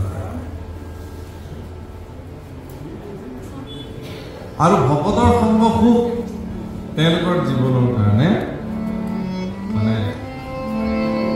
সন্তৰ সংগ ব্ৰহ্মানন্দ স্বামী বুলি এগৰাকী মহাপুৰুষ আছিল তেওঁ খুব ধুনীয়াকৈ কৈছে কাশী যায় মথুৰা যায় যায় হরে দুয়ার রে सार धाम तीर्थ फिर आए मन का नहीं सुधार रे सत्संगत जग साधु सत्संगत जग अपने काशीले जाओ मथुराले जाओ বৃন্দাবনলৈ যাওক হৰিদ্বাৰলৈ য'লেই নাযাওক যদি আপোনাৰ মনটোৱে শুদ্ধ নহ'ল তেতিয়াহ'লে সেইবোৰ গৈ কিবা লাভ হ'ব জানো এগৰাকী বুঢ়ী আই তেওঁ মানে নাযায় জোৰ জবস্তি তেওঁ জগন্নাথলৈ লৈ গ'ল কোনোবাই কিন্তু তেওঁ নোযোৱাৰ কাৰণটো হ'ল কি তেওঁৰ ঘৰত সেইবেলি বহুত ৰঙালাও লাগিছিলে গতিকে তেওঁ গুচি গ'লে যদি ৰঙালাও এটা কোনোবাই চুৰ কৰি নিয়ে সেইকাৰণে তেওঁ হেৰিলৈ নাযায় জগন্নাথলৈ নাযায় যে মানুহে ক'লে যে আই আপুনিতো বেছিদিন নীতিকে গতিকে দুদিনৰ আৰু এইবোৰ ৰঙালাও চাই থাকিলে নহ'ব ঈশ্বৰক দৰ্শন কৰি আহকগৈ আৰু এইবুলি লগত লৈ গ'ল এতিয়া মানুহে গৈ তাত জগন্নাথ দেখে মানুহে গৈ তাত মন্দিৰ দেখে সাগৰ দেখে তেওঁ কেৱল ৰঙালাও দেখিছে চব জগন্নাথক গৈ তেওঁ ৰঙালাও দেখিছে তাৰমানে যাৰ যিটো ভাৱনা এই ভাৱনাটোহে প্ৰকট হ'ব মানে মনত যিটো ভাৱনাৰে ভগৱানক ভজে সেইটোহে প্ৰকট হয় সেইকাৰণে যাৰ যেনেকুৱা যেনেকুৱা ভাৱনা ভাৱনাপূৰ্বক ভগৱানক ভজে সেইকাৰণে এই ভাৱক ভাই ভজো ভগৱন্ত ভক্তিভাৱে অৰ্থাৎ ভাৱনাইহে আপোনাক ভগৱানক ভজিবৰ কাৰণে প্ৰেৰণা আগতে হীৰা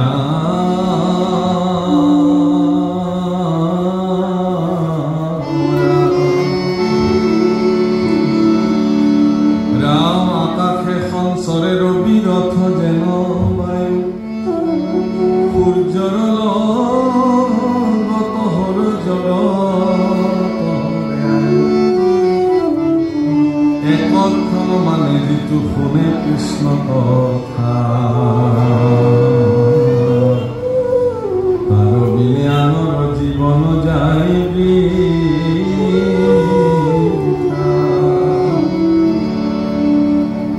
আর কৃষ্ণ তয়র পিয়ায় আমি কর্ম করু যত তত নানা বিঘ্নি আছে জানি কৃষ্ণ অৰ্পণ কৰি কৰিছে কিন্তু তাতো তেওঁলোকে বিঘ্নি পাইছে কিহৰ কাৰণে বিঘ্নি পাইছে যে কৃষ্ণ অৰ্পণ কৰি কৰ্ম কৰিবলৈ গ'লেও বিঘ্নি হ'ব যদি আপোনাৰ মনত সেই ভাৱনাই ক্ৰীড়া নকৰে কৃষ্ণ ভাৱনাই যদি আপোনাৰ মনত ক্ৰীড়া নকৰে মহাৰাজ পৰীক্ষিতে কেনেকৈ ভাগৱত প্ৰাপ্তি হ'ল যে তেওঁ গৰ্ভস্থ অৱস্থাতে তেওঁ ভগৱান দৰ্শন পাইছিল কৃষ্ণ দৰ্শন তেওঁৰ জীৱনত প্ৰাপ্তি হৈছিল কৃষ্ণ পুৰুষে গৈ গৰ্ভতে তেওঁ অমৃত পান কৰাইছিল আৰু সেইকাৰণে মহাৰাজ পৰীক্ষিত কৃষ্ণ কথাৰ প্ৰতি তেওঁ লালায়িত হ'ল আৰু জীৱনৰ সন্ধিক্ষণত জটিল সন্ধিক্ষণতো তেওঁ কেৱল কৃষ্ণ স্মৰণৰ দ্বাৰা তেওঁ জীৱন ধন্য কৰিছিল কিন্তু আমাৰ সতী সন্ততিবিলাকে কিয় কৃষ্ণ স্মৰণ নকৰে তাৰ মূল কাৰণ হ'ল কি যে আমি যেতিয়া সন্তান সন্ততিবিলাক গৰ্ভস্থ অৱস্থাত থাকে আমি তেওঁলোকক সেই পৰিৱেশ বা বাতাবৰণত আমি তেওঁলোকক নাৰাখোঁ আমাৰ অসমত এটা পৰম্পৰা আছে আমাৰ আইসকলে ভালকৈ জানিব এইবিলাক পঞ্চামৃত পান কৰা বুলি এটা ব্যৱস্থা আছে নহয় আইসকল পঞ্চামৃত ইয়াত কৰে নে নকৰে মাজুলীত কৰে পঞ্চামৃত পান কৰাই নে কৰাই নহয় কি দিয়েনো পঞ্চামৃতত খাবলৈ কি কি দিয়ে হা দধি দুগ্ধ ঘি মধু আৰু চেনি শৰ্কৰা আচলতে দধি দুগ্ধ ঘৃত মধু এই চাৰিবিধকহে অমৃত বুলি কৈছে চেনি নপৰে লিষ্টত তেতিয়াহ'লে পঞ্চম নম্বৰটো কি পঞ্চম নম্বৰটো হৈছে নাম অমৃত অৰ্থাৎ ঈশ্বৰৰ নামখিনি সন্নিৱিষ্ট কৰিব লাগে ঈশ্বৰৰ নাম সন্নিৱিষ্ট কৰি পেলাই গৰ্ভৱতী মাতৃগৰাকীক যেতিয়া যি খাদ্য খাবলৈ দিয়া হয় সিয়ে পঞ্চামৃতলৈ ৰূপান্তৰ হৈ যায় অৰ্থাৎ এগৰাকী গৰ্ভৱতী মাতৃয়ে যদি তেওঁৰ গোটেই গৰ্ভস্থ সময়খিনিত সেই কালটোত যদি তেওঁ ঈশ্বৰৰ স্মৰণটো তেওঁৰ জীৱনত থাকে তেতিয়াহ'লে তেওঁৰ গৰ্ভত জন্ম হোৱা প্ৰতিটো সন্তানে সৎ আৰু মহাপুৰুষৰ নিচিনা সন্তান জগতত আহিব সেইটো নিশ্চিত কিন্তু আমাৰ কি হয় এই ব্যৱস্থাটোৰ প্ৰতি আমিবিলাক অনীহা কাৰণে আমিবিলাকে সন্তান সন্ততিবিলাকক যি ধৰণে আমি হোৱাটো বিচাৰোঁ সেই ধৰণে আমি নাপাওঁ যি নহওক তৃতীয় স্কন্ধত কপিল দেৱতী সংবাদত বৰ ধুনীয়াকৈ সম্পৰ্কে বৰ্ণন কৰিছে বোলে যেতিয়া 5 মাহ হয় গৰ্ভস্থ সন্তানটো তেওঁৰ ক্ষুধা আৰু তৃষ্ণা তেওঁৰ জাগে ক্ষুধা আৰু তৃষ্ণা যেতিয়া নিবৃত্তি হয় ভোক আৰু পিয়াহ যেতিয়া বাঢ়ে তেতিয়া মাকে যি খায় তেওঁৰ আপ্যায়নী নালীৰ জৰিয়তে সন্তানটো সেইবিলাক প্ৰাপ্ত হয় কেতিয়াবা মাতৃবিলাকে বহুত জ্বলা খায় বহুত টেঙা খায় বহুত খাৰ খায় লোণ খায় সেইকাৰণে কি হয় জ্বলা টেঙা খাৰ লোণ আদি মাতৃয়ে ভুঞ্জয় মাকে যিবিলাক খায় আৰু আপ্যায়নী নালীৰ জৰিয়তে সকলোবিলাক আনি পেলাই তেওঁৰ শৰীৰত সন্তানটোৰ শৰীৰত দি দিয়ে গতিকে গৰ্ভস্থ সন্তানটো বাৰে বাৰে মূৰ্ছা যায় বুলি লিখিছে তৃতীয় স্কন্ধত বৰ ভয় লাগে পঢ়িলে গৰ্ভস্থ সন্তানটো বাৰে বাৰে মূৰ্ছিত হৈ যায়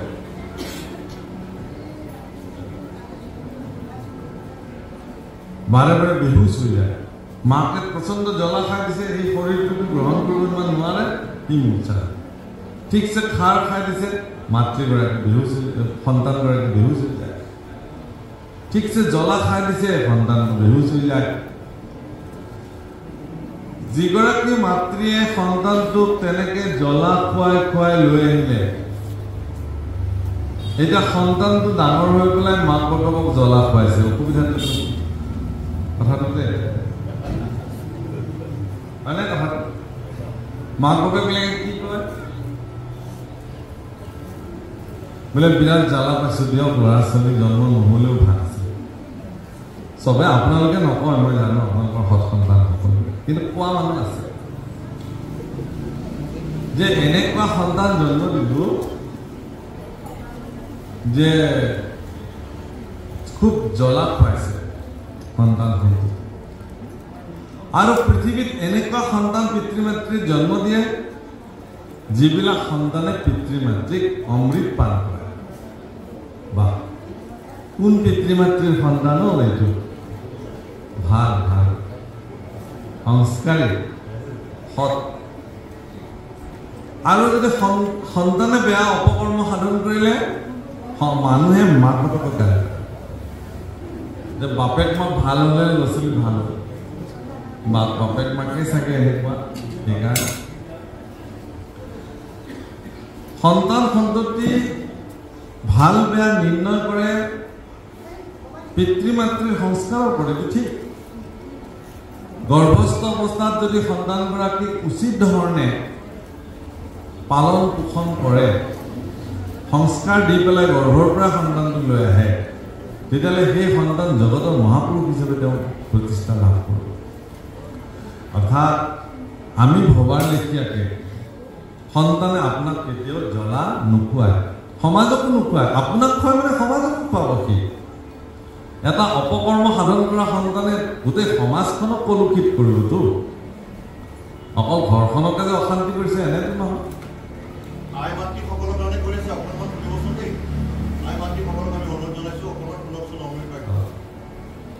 সেইকাৰণে এই কথাখিনি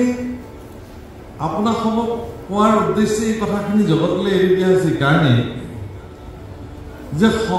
পৃথিৱীয়ে যেনেকৈ আপুনি মনত ৰাখিব যে আপুনি ইমান যত্ন কৰি এডৰা খেতি লগাইছে সেই যিডাল গছ আপুনি উঠক বুলি ভাবিছে সেই গছডাল উঠিব পৰা নাই কিন্তু যিকেইডাল গছত আপুনি উঠিব নিবিচাৰে সেইকেইডাল একদম বেলেগ চেহেৰা ধৰি পেলাই উঠিছে তেওঁলোকক কোনে উঠিবলৈ দিছে তেওঁলোক উঠিছে অৰ্থাৎ খেতি পথাৰত যিখিনি অপতৃণ যাক অপতৃণ বুলি কৈছে ধানক তলত হেঁচি অপতৃণখিনি ওপৰলৈ উঠি আহে কিন্তু যিবিলাক চোকা খেতিয়ক আছে যিবিলাক সঁচা অৰ্থত নিপুণ খেতিয়ক বা কৃষক আছে তেওঁলোকে খেতি পথাৰত নামিব আৰু সেই অপতৃণখিনি উঠাব উঠাই পাৰলৈ এনেকৈ দলিয়াই দিব কেইদিনৰ পিছত সি শুকাই যাব তাৰপিছত তাতে সেইখিনি পচি সৰি সি পুনৰ ভূমিৰ কাৰণে সাৰ হিচাপে নিৰ্মাণ অৰ্থাৎ অপতৃণ জগতত সৃষ্টি কৰাটো কৃষকে যেনেকৈ নিবিচাৰে পিতৃ মাতৃয়েও অপতৃণ অৰ্থাৎ অপসন্তান দুষ্কৃতিকাৰী সন্তান গৰ্ভত জন্ম দিয়াটো বিচাৰিব নোৱাৰে মই এগৰাকী মাতৃৰ কথা আপোনালোকক কওঁ তেওঁৰ নাম হ'ল মদালসা বাৰাণসী ৰজাৰ কন্যা মদালসা এগৰাকী ৰাজকন্যা আছিল আৰু মাতৃ মদালসাই মই এই কথাখিনি চবতে নকওঁ শিৱসাগৰ এটা বিশেষ অনুষ্ঠানত কৈছিলোঁ আৰু আজি কওঁ যে মাতৃ মদালসাই এগৰাকী ৰজাৰ লগত বিয়া হ'ল আৰু ইতিমধ্যে তেওঁ 4টা সন্তান জন্ম দিলে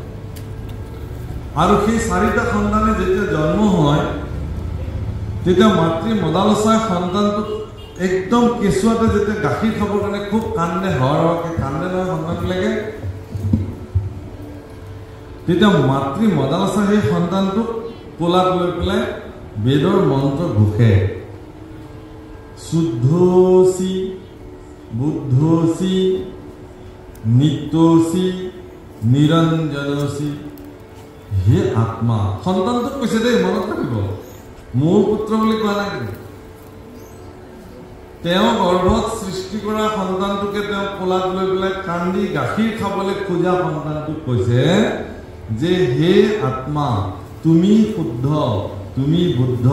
তুমি নিত্য তুমি নিৰঞ্জন তুমি শৰীৰ নহয় তুমি আত্মা তুমি থকা কাৰণেহে শৰীৰটো আছে আমাৰ শ্ৰী ব্যাখ্যা কৰিছে আলব্য স যোগ ৰ যোগ ঋঘুই সৎ ঈশ স্বৰূপে ৰমণ কৰি থাকে কাৰণে ই শ্ৰীযুক্ত হৈছে অৰ্থাৎ সন্তানটোক কৈছে যে তোমাক এতিয়া তোমাৰ পিয়াহ লাগিছে কাৰণে তুমি কান্দিছা আৰু মই মোৰ শৰীৰৰ আহাৰ তোমাক খাবলৈ দিম তুমি মৌন হৈ যাবা অলপ পিছত তোমাৰ আকৌ ভোক লাগিব শৰীৰৰ বৰ্ধিত ইন্দ্ৰিয়বিলাকে তোমাক আকৌ ক'ব যে কান্দা কান্দিলে তোমাক খাবলৈ দিব আৰু সি কান্দে আকৌ মাকে তাক খাবলৈ দিয়ে এনেকৈ এনেকৈ এটা সময়ত খাওঁতে খাওঁতে পেটত কৃমি হয় কৃমি যেতিয়া পেটত কামোৰে তেতিয়াও সি কান্দে আৰু মাকে ভাবে তাৰ ভোক লাগিছে আকৌ খাবলৈ দিয়ে সি নাখায় আকৌ কান্দে তেতিয়া কেতিয়াবা আকৌ সঁচাকে ভোক লাগে সেইকাৰণে কান্দে মাকে ভাবে ইয়াৰ পেট কামুৰিছে সেইদিনাখন নিমৰ ৰস তেওঁ পান কৰে এই জীৱৰ নিশা বুলি কৈছে এইবিলাক জীৱৰ যন্ত্ৰণা জগতত অহা কিন্তু মদালসাই কি বুলি কৈছে না তুমি এনেকে কান্দিলেই নহ'ব তুমি স্থিতপ্ৰজ্ঞ হ'বলৈ শিকা অচ্যুতক স্মৰণ কৰিবলৈ শিকা তুমি এই যে জন্ম লৈছা মোৰ গৰ্ভত এই মদালসাৰ গৰ্ভত যিবিলাকে জন্ম গ্ৰহণ কৰে তেওঁলোকে আকৌ দ্বিতীয় গৰ্ভ যাতে তেওঁলোকৰ জীৱনত আৰু ধৰিবলগীয়া নহয় এইটো মোৰ সম্পদ আজি আমাৰ ইয়াতে খুব ধুনীয়াকৈ শ্লোক বিশ্লেষণ আছে আচল কথাটো ৰৈ গৈছে কিন্তু নিগম কল্পতৰুৰ গলিতম ফলম সুখ মুখত দ্ৰৱ সংযুক্তম নিগম কল্পতৰু নিগম শব্দটোৰ অৰ্থটো কি পুনৰ আগমন ভৱিষ্যতি ইতি নিগম আকৌ যাতে আহিবলগীয়া নহয় এইখন জগতত সেইটোকে নিগম বোলে নিবৃত্তি মাৰ আগমত পুনৰ আহি থাকিব এই আহিলে গৰু হ'ল কুকুৰ হ'ল শিয়াল হ'ল বিস্তাৰ পোক হ'ল কৃমি হ'ল গছ হ'ল আহি থাকিব আয়াজাত কৰি দিব কিন্তু মদালসাৰ সিদ্ধান্ত লৈছে যে এই মদালসাৰ গৰ্ভত জন্ম জীৱৰ এইটোৱে শেষ গৰ্ভ এ হৰিয়ে নাহি জন্ম তোমাৰ তথাপি জন্ম ধৰা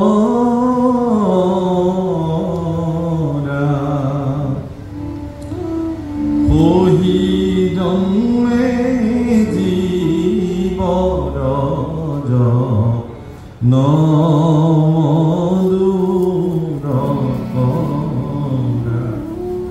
হৰি মোৰ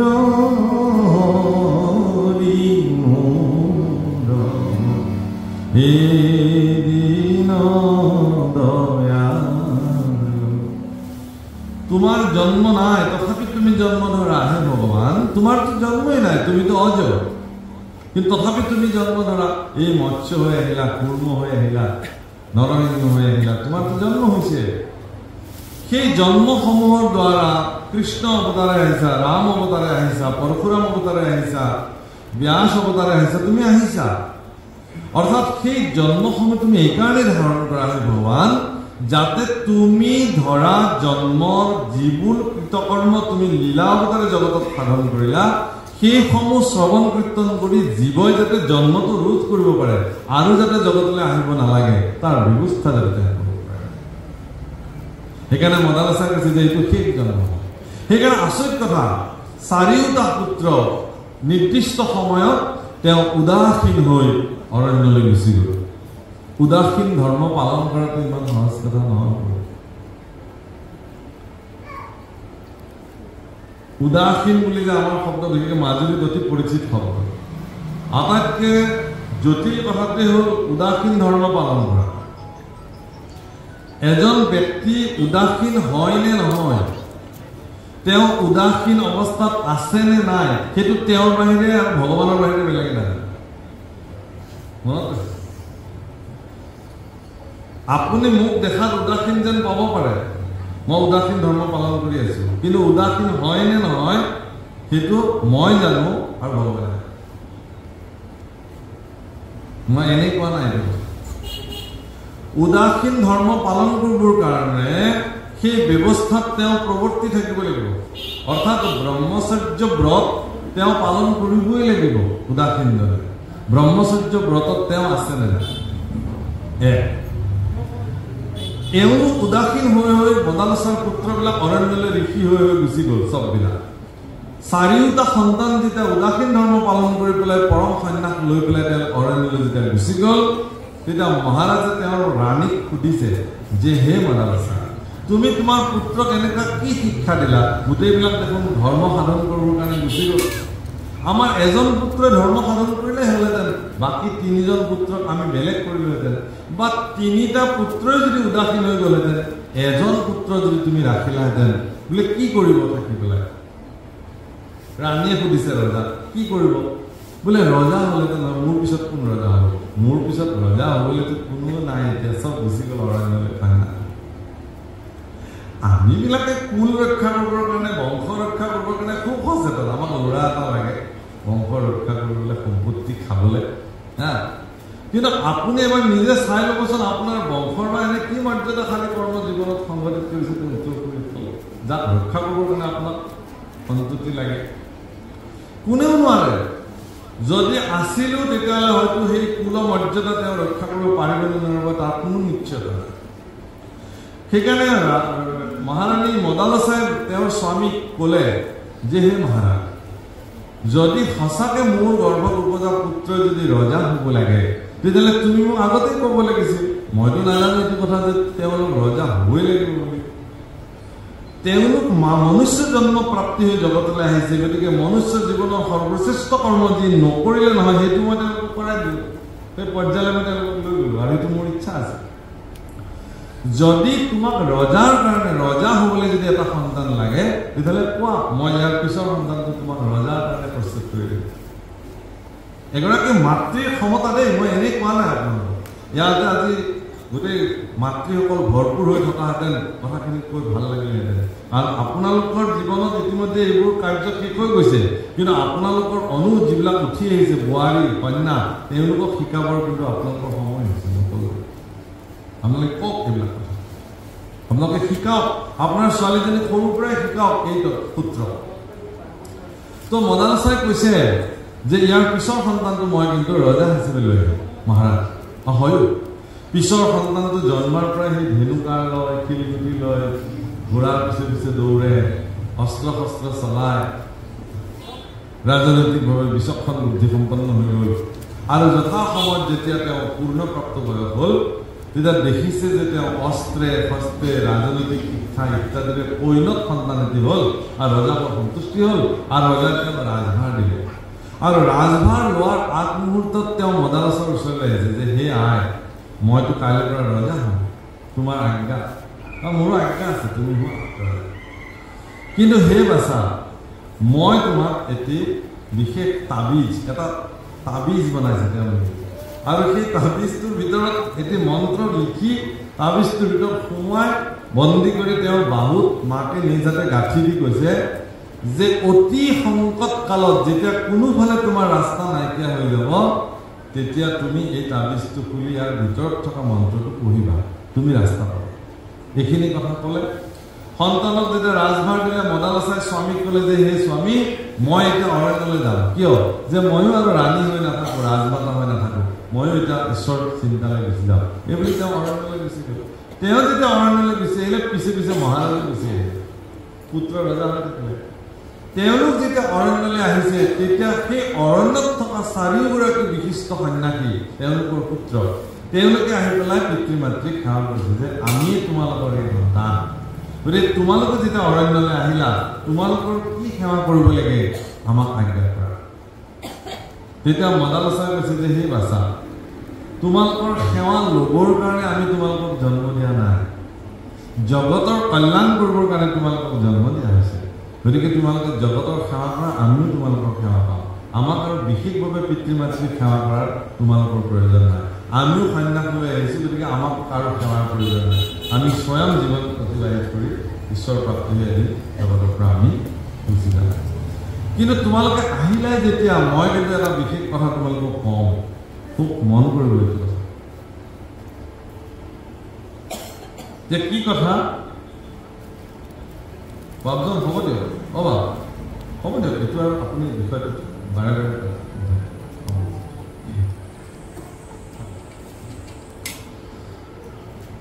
আপোনাক মই বিশেষ কথাটো কওঁ কি কথা তেওঁলোকে কৈছে যে তোমালোকৰ এগৰাকী ভাতৃ কিন্তু বৰ বেয়াকৈ ফচি থাকে চাব দেই খবৰ তোমালোকতো মুক্ত হৈ গ'লা জগতৰ পৰা তোমালোকক কোনো বিষয়ে বান্ধা নাই তোমালোকক বন্দী কৰিব নোৱাৰা কিন্তু তোমালোকৰ স্বগৰ্ভী ভাতৃ এগৰাকী কিন্তু বন্দী হৈ আছে তাত গতিকে যদি মাতৃৰ সেৱা কৰিব খুজিছা তেতিয়াহ'লে মোৰ এটাই নিবেদন যে যদি পাৰা সেইজনকো মোকলাই লৈ আহিবা সেই বন্দিত্বত থাকিব নালাগে যোৱা জীৱা একদম মাতৃ সৎ সন্তানে পিতৃ মাতৃক কি বিচাৰে তাক দৌৰাব নালাগে নহয় এবাৰ ক'লেই হ'ল এওঁলোকে পৰম সামৰ্থ্য আৰু শক্তি সাধনা যি বলেৰে তেওঁলোকে গৈ এদিন ৰাতি কথনাই বচনাই হঠাৎ গৈ পেলাই তেওঁলোকৰ ভাতৃ যিখন ৰাজ্যত ৰজা হৈ আছিলে সেই ৰাজ্যখন তেওঁলোকে চাৰিওফালৰ পৰা ঘেৰি পেলালে এই অৰণ্যবাসী সন্যাসী কেইজন সাধনাৰ বলেৰে তেওঁলোকে এই কামটো কৰিব দেখিছে যে সেনাপতি আহি ৰজাক ক'লে মন্ত্ৰী আহি ৰজাক ক'লে যে মহাৰাজ এই ধৰণে আমাক বেঢ়ি পেলাইছে আমি আৰু কোনো পদ্ধতি ইয়াৰ পৰা ওলাব নোৱাৰোঁ মাত্ৰ ৰাতিটোৰ সময় দিছে ৰাতিটোৰ ভিতৰত যদি আপুনি তেওঁলোকৰ ওচৰত আত্মসমৰ্পণ নকৰে তেতিয়াহ'লে কিন্তু তেওঁলোকে ৰাজ্য ধ্বংস কৰি পেলাব আৰু তেওঁলোকে দখল কৰিব তেতিয়া তেওঁ গোটেই ৰাতি চিন্তা কৰিলে যে কি সিদ্ধান্ত ল'ব তেওঁ যুঁজিব নে আত্মসমৰ্পণ তেতিয়া তেওঁৰ মাতৃৰ কথাটোলৈ মনত পৰিলে যে মোৰ সংকট কালত আয়ে মোক এটা তাবিজ দিছিলে নহয় সেইটো খুলিছে আৰু খুলে তাত দেখিছে মাকে লিখিছে খুব ধুনীয়াকৈ লিখি থৈ দিছে যে তুমি যিটোৰ পৰা তুমি নিজক যি বন্দীৰ পৰা তুমি মুক্ত হ'ব খুজিছা সেই বন্দীত্বৰ পৰা মুক্ত কৰিবলৈহে তেওঁলোক আহিছে গতিকে তুমি মুক্ত হ'বলৈ চিন্তা কৰা বন্দীত্বৰ চিন্তা আৰু নকৰিবা বাছ বুজি পালে আৰু তেওঁ জানিলে যে এইবিলাক ৰাজ সুখ এইবিলাক বন্দী কেৱল বিষয় সুখ কেৱল বন্ধ এইবিলাক পৰম সুখৰ সন্ধান ই কেতিয়াও নিদিয়ে সেইকাৰণে তেওঁলোকে কি কৰিলে প্ৰভাততে ব্ৰহ্ম মুহূৰ্ততে গৈ আত্মসমৰ্পণ কৰিলে যে তোমালোক কোন আহা কোনো যুদ্ধ বিগ্ৰহ কৰাৰ প্ৰয়োজন নাই মোৰ ৰাজ্য তোমালোকে লৈ লোৱা মই তেওঁ ইতিমধ্যে ওলাই আহিছে ৰজাৰ বেশেৰে নহয় কিন্তু সম্পূৰ্ণ সন্যাসীৰ বেশেৰে ওলাই আহিছে কৈছে যে মই এই মুহূৰ্ততে সন্যাস গ্ৰহণ কৰিলোঁ আৰু তোমালোকে লৈ লোৱা মোৰ ৰাজ্য মোক প্ৰয়োজন নাই তেতিয়া গোটেইকেইজন ভায়েকে আহি পেলাই তেওঁ সাৱটি ধৰিছে কৈছে যে নহয় আমি তোমাৰ শত্ৰু নহয় আমি তোমাৰ জ্যেষ্ঠ ভাতৃ মাতৃৰ আজ্ঞাৰে তোমাক এই যন্ত্ৰণাযুক্ত জগতখনৰ পৰা এই বিষয়ী মেৰপেচৰ পৰা তোমাক মুক্ত কৰিবৰ কাৰণে আমি আহিছিলোঁ তুমিতো মুক্ত হৈ গ'লা গতিকে এতিয়া ব'লা আমি পাঁচোজনে গৈ পেলাই আমি আমাৰ উদ্দেশ্যত লাগি যাওঁ গতিকে সেই প্ৰভুসকল মাতৃয়ে মই আপোনালোকক এটি সুন্দৰ কাহিনী কওঁ যে প্ৰহ্লাদ হিৰণ্যকশিপুৰ ঔৰসত জন্ম হৈছে হিৰণ্যকশিপুৰ দৰে এগৰাকী পৰম শক্তিশালী পৰাক্ৰমী বীৰ ভগৱানৰ শত্ৰু যিজনে পদে পদে ভগৱানৰ শত্ৰু জ্ঞান কৰিছে এনেকুৱা এগৰাকী পুৰুষৰ ঔৰসত কয়াধুৰ গৰ্ভত কেনেকৈ প্ৰহ্লাদৰ দৰে এগৰাকী সন্তানৰ জন্ম কেনেকৈ এইটো এটা ডাঙৰ প্ৰশ্ন এই যে ভাগৱত আপোনালোকে এটা আয়োজন কৰিছে প্ৰভুসকল এই ভাগৱত আয়োজনৰ সফলতা ক'ত জানে যদি এই কথাবিলাক শুনি আপোনালোকৰ পৰিয়ালৰ সতি সন্ততিৰ মগজুত যদি ইয়াক স্থাপন কৰিব পাৰে তাতে সফলতা আছে নহ'লে এনেকৈ চাকি জ্বলিছে পাঠেকি আহিছে পাঠ কৰিব ধুনীয়া ধুনীয়া সুৰেৰে ভোজন আদিৰ ব্যৱস্থা কৰিছে কেৱল খাব ল'ব আৰু মানুহ গুচি যাব অনুষ্ঠান সামৰণি কৰিব লাইট নুমাই যাব শেষ বাছ ইমানখিনি ইয়াৰ পৰা লাভ একো নাই আৰু এই কথাটো স্পষ্টভাৱে দেখুৱাইছিল অষ্টবক্ৰ নামৰ এগৰাকী ঋষিয়ে যদি আজি গধূলি আমাৰ সন্ধিয়া ভাগৱত পাঠ যদি হয় আমাৰ আছে তেতিয়াহ'লে আমি প্ৰহ্লাদৰ জন্ম কাহিনীৰ ৰহস্য উল্লেখ কৰোঁ আপোনালোকে মনত পেলাই দিব মই পাহৰিলোঁ কিন্তু এই উদ্দেশ্যটো মই আপোনালোকক কওঁ আপোনালোকে চবকে কওক সকলোকে ভাগৱত শুনিবৰ কাৰণে প্ৰেৰণা দিয়ক আহিবলৈ দিয়ক চবকে আবাল বৃদ্ধ বনিতা এটা দিনৰ কাৰণে আপোনালোকে সংকল্প লৈছে এটা দিন অন্য কাম নকৰিলেও আপোনালোকৰ জীৱনৰ একো ক্ষতি নহয় ল'ৰা বোৱাৰী নাতি পুত্ৰ চবেই আহি পেলাই নামঘৰৰ মজিয়াত ঈশ্বৰৰ চৰণত আত্মসমৰ্পিত হওকচোন এটা দিনৰ কাৰণে চাওকচোন কি হয় পৰিৱৰ্তন হ'ব নহ'লে মই এনেকুৱা ভাগৱত পাঠলৈ গৈছোঁ 50 বছৰ হৈছে 75 বছৰ হৈছে আচ্ছা এখন ভাগৱত পাঠলৈ মই গ'লোঁ তেওঁলোকৰ 50 বছৰ হৈছে কিন্তু মই তাত দেখিলোঁ যে তাত যুৱক যুৱতী এজনো নাই শিশুসকল কোনো ভাগৱত শুনিবলৈ অহা নাই আলৰ বৃদ্ধ কেইজনে আহি ভাগৱত শুনিছে মই সেইকাৰণে কৈছোঁ যে আপোনালোকৰ এই 50 বছৰীয়া ভাগৱতৰ ক্ৰীড়া কি ইয়াৰ ফল কি ফল ইয়াৰ পৰা কি পালে অন্তত আপোনালোকে এইটো পাব লাগিছিল যে অন্তত গাঁৱৰ যিখিনি উঠি অহা প্ৰজন্ম ল'ৰা ছোৱালী তেওঁলোকে ভাগৱত শ্ৰৱণ কৰিবৰ কাৰণে ইয়াত ঠাকে কৰিছে আৰু এনেকুৱা জেগালৈও মই গ'লো ভাগৱত পাঠ কৰিবৰ কাৰণে য'ত এদিন ভাগৱত পাঠত 10,000লৈকে মানুহ গোট খায় অসমতে আৰু সেই 10,000লৈকে গোট খোৱা মানুহক নিয়ন্ত্ৰণ কৰে সেইখন গাঁৱৰ যুৱকবিলাকে আৰু তাত যি 7 দিন 7 ৰাতি তেওঁলোকৰ ভাগৱত পাঠ হয় বা 3 দিন হয় 4 দিন যিমান দিন হয় সেই 7 দিনে সেই গাঁওখনৰ ল'ৰাবিলাকে সম্পূৰ্ণ 3 বস্ত্ৰ হৈ চেলেং গাত লৈ খালী গাৰে তেওঁলোকে গোটেই 7 দিন সেৱা কৰে আচৰিত আপোনাৰ চকু পানী আহি যাব দেখিলে গদগদ হৈ যাব হয় হয় আপোনাৰ এনেকুৱা লাগিব যে ধন্য সেই জীৱন কোন পিতৃ মাতৃ এইবিলাক সন্তানক জন্ম দিছে আৰু এনেকুৱা এখন সমাজ আমি সদায় বাঞ্ছা কৰোঁ আপোনাৰ ভাল লাগি যাব আৰু অলপতে এখন জেগালৈ গৈছিলোঁ য'ত দুৰ্ভাগ্য যে এজনো ডেকা ল'ৰা এজনো তাত কৈশোৰ সেই ভাগৱত শ্ৰৱণ কৰিবলৈ কিন্তু যেতিয়া আমি ৰাতি গাড়ীখনলৈ গৈছোঁ তেতিয়া দেখিছোঁ যে সেই গাঁওখনত প্ৰৱেশ কৰাৰ পৰাই দলং কালভাৰ্ট এইবিলাকত জুমা জুমিকে ল'ৰা তাত বহি বহি আড্ডা পিটি আছে এনেকৈ গতিকে সেই ল'ৰাখিনি কিয় তালৈকে যাবলগীয়া হৈছে গাঁৱত এখন ভাগৱত পাঠ হৈ থকাৰ পিছতো তেওঁলোকে কিয় তাত আছে তাৰমানে সেই ভাগৱত পাঠখন মই ভাবোঁ গতানুগতিক এটা প্ৰক্ৰিয়াৰ মাজেৰেহে চলি আছে তাৰ সুফল সেই ৰাইজৰ উপলব্ধি কৰা নাই ইয়াত যিহেতু প্ৰথম বৰ্ষ আপোনালোকে আজি ইয়াতে আয়োজন কৰিছে ইয়াৰ পৰা এতিয়াৰ পৰাই এই সংকল্প ল'বলৈ আপোনালোকে আৰম্ভ কৰিবই লাগিব মই উদাহৰণটো দিব খুজিছোঁ যে ৰাজৰ্ষি জনক ৰাজসভাত এগৰাকী অষ্টবক্ৰ বুলি মহৰ্ষি উপস্থিত আছে অষ্টবক্ৰ পৰম প্ৰসিদ্ধ তত্ত্বজ্ঞ ঋষি যাৰ নামেই পৰিচয় অষ্টবক্ৰ ত্ৰিকালজ্ঞ পুৰুষ আছিলে অষ্টবক্ৰই সমাধিত বহি পৰম ব্ৰহ্মক সাক্ষাৎ কৰিব পাৰিছিল সন্মুখত থিয় কৰাব পাৰিছিল এনেকুৱা আছে মানে অষ্টবক্ৰ ব্ৰহ্মা বিষ্ণু মহেশ তিনিওজনকে থিয় কৰাই দিছিল অষ্টবক্ৰই আৰু এজনকে সুধিছিল হে ব্ৰহ্মা তুমি মোক এনেকৈ কিয় সৃষ্টি কৰিলা মানে তেওঁৰ শৰীৰৰ 8টা ভাগ বিষ্ণুক কৈছিলে হে বিষ্ণু তুমি মোক এনেকৈ কিয় পালন কৰি আছা ইমান কষ্টদায়ক জীৱন শিৱক কৈছিলে যে তুমি এই মুহূৰ্ততে মোক প্ৰলয় কৰি লৈছা ইমান ক্ষমতাশালী এগৰাকী পুৰুষ অষ্টবক্ৰ সেই অষ্টবক্ৰক এবাৰ জনকে এনেকুৱা এখন ভাগৱত সভা পাতি তাত ভাগৱত ক'বৰ কাৰণে অষ্টবক্ৰক লৈ আহে আৰু অষ্টবক্ৰ আহিলে যথাসময়ত আহি অষ্টবক্ৰ যিহেতু এনেকৈ বহি থাকিব নোৱাৰে স্থিৰেৰে তেওঁ এনেকৈ হালি হালি যায় কাৰণে কাষতে এটি বাঁহৰ খুঁটা পুতি দিয়া হৈছিল আৰু বাঁহৰ খুঁটাটোত তেওঁ এনেকৈ কোনোমতে ধৰি পত্মতকৈ ধৰি তেওঁ কোনোমতে এনেকৈ মাথাটো দাঙি স্থিৰ হৈ থাকিব পাৰিছিল যেতিয়া ৰাজৰ্ষি জনকে তেওঁক সম্বৰ্ধনা আদি জনাই পেলাই পাদ্য অৰ্থে তেওঁৰ চৰণ পুজিলে গুৰুৰ চৰণ তেওঁ ভাগৱত ক'বলৈ আহিছে চৰণ ধুৱাই তেওঁৰ পাদত শিৰত তুলি লৈছে আৰু কৈছে যে হে গুৰুদেৱ আমাৰ ৰাজ্যৰ এই লোকসকলক তুমি কৃষ্ণ কথা কৈ ভগৱত কথা কৈ তুমি ধন্য কৰা অষ্টবক্ৰই কিছু সময় মৌন হৈ থাকি পেলাই লাহেকৈ মাত লগাই কৈছে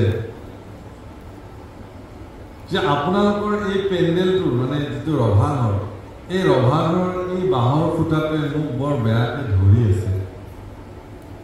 এই বাঁহৰ খুঁটাটোৱে যেতিয়ালৈকে মোক এৰি নিদিয়ে মই তেতিয়ালৈকে এষাৰ কথা ক'ব নোৱাৰো মানুহে দেখিছে যে বাঁহৰ খুঁটাটো তেওঁহে ধৰি আছে পত্মতকৈ আকৌ কৈছে কি বুলি যে বাঁহৰ খুঁটাটোৱেহে হেনো তেওঁক ধৰি মানুহৰ মনলৈ বিভ্ৰান্তিৰ সৃষ্টি হ'ল এইজনা আকৌ কি ভাগৱতী আগতে আহে পৰম পণ্ডিতসকল সলসলকৈ কৃষ্ণ কথা কৈ যায় ভাগৱত কথা কৈ যায় আমি শুনো এইজনে দেখোন ক'লে বোলে বাঁহৰ খুঁটাটোহে তেওঁক ধৰি আছে ইমান মিছা কথা কেনেকৈ ক'লে সেইকাৰণে এজনকৈ উঠি যাব ধৰিলে আৰু যিসকল বহি আছে তেওঁলোকেও বিভিন্ন কথা পাতিবলৈ ধৰিলে কিনো শুনিম এখেতৰ পৰা এটা সময়ত সভাসদ শূন্য হৈ গ'ল মানুহ নাই কিন্তু অষ্টবক্ৰ তেতিয়াও বহি আছে ৰাজৰ্ষি জনকে তেওঁৰ আসনৰ পৰা উঠি আহি অষ্টবক্ৰৰ চৰণত ধন্যবাদ প্ৰণিপাত কৰি খুব কান্দিছে যে হে গুৰুদেৱ মই আপোনাক আমন্ত্ৰণ কৰি আনোতে আসনে মুখনে ক'ৰবাত কিবা অপৰাধ হ'ল নেকি কিয় সুধিছে যে আপুনি কৃষ্ণ কথা নকয়। আমাৰ যদি কিবা ভুল হ'ল মোক ক্ষমা কৰি দিয়া, দাস বুলি মানে। কিন্তু আপোনাৰ শ্ৰীমুখে ভগৱত কথা প্ৰকট হোৱাটো মই বিচাৰোঁ। কৈছে বোলে আৰু আপুনি এনেকুৱা এটা কথা কৈ দিলে যাৰ কাৰণে গোটেই ভাগৱত শুনা মানুহবোৰ গুচি গ'ল। অষ্টপকৰে চাই দেখি যে হয়তো কোনো নাই, চব শূন্য, সভা আসনবোৰ আছে। কৈছে সকলো গ'ল, তুমি কিয় যোৱা নাই? ৰাজৰ্ষি জনাব কৈছে তুমি যাব লাগিছিল, তুমি কেলে যোৱা? বোলে গুৰুদেৱ মই এইকাৰণেই যোৱা নাই যে তোমাৰ দৰে এগৰাকী সাধক, তোমাৰ দৰে এগৰাকী ত্ৰিকলজ্ঞ পুৰুষে, তোমাৰ দৰে এগৰাকী ভাগৱত বক্তাই এনেকুৱা মিছা কথা কেনেকৈ ক'ব পাৰে? এই কথাটো ৰহস্য কি জানিবৰ কাৰণে মই ৰৈছোঁ। তেতিয়াহ'লে বহা মই কম বোলে বাকী মানুহবোৰ নাই যে, বোলে নাই নাই তোমাকে কম, তুমি অকলে শুনিলেও হ'ব। ভাগৱতৰ শ্ৰোতা,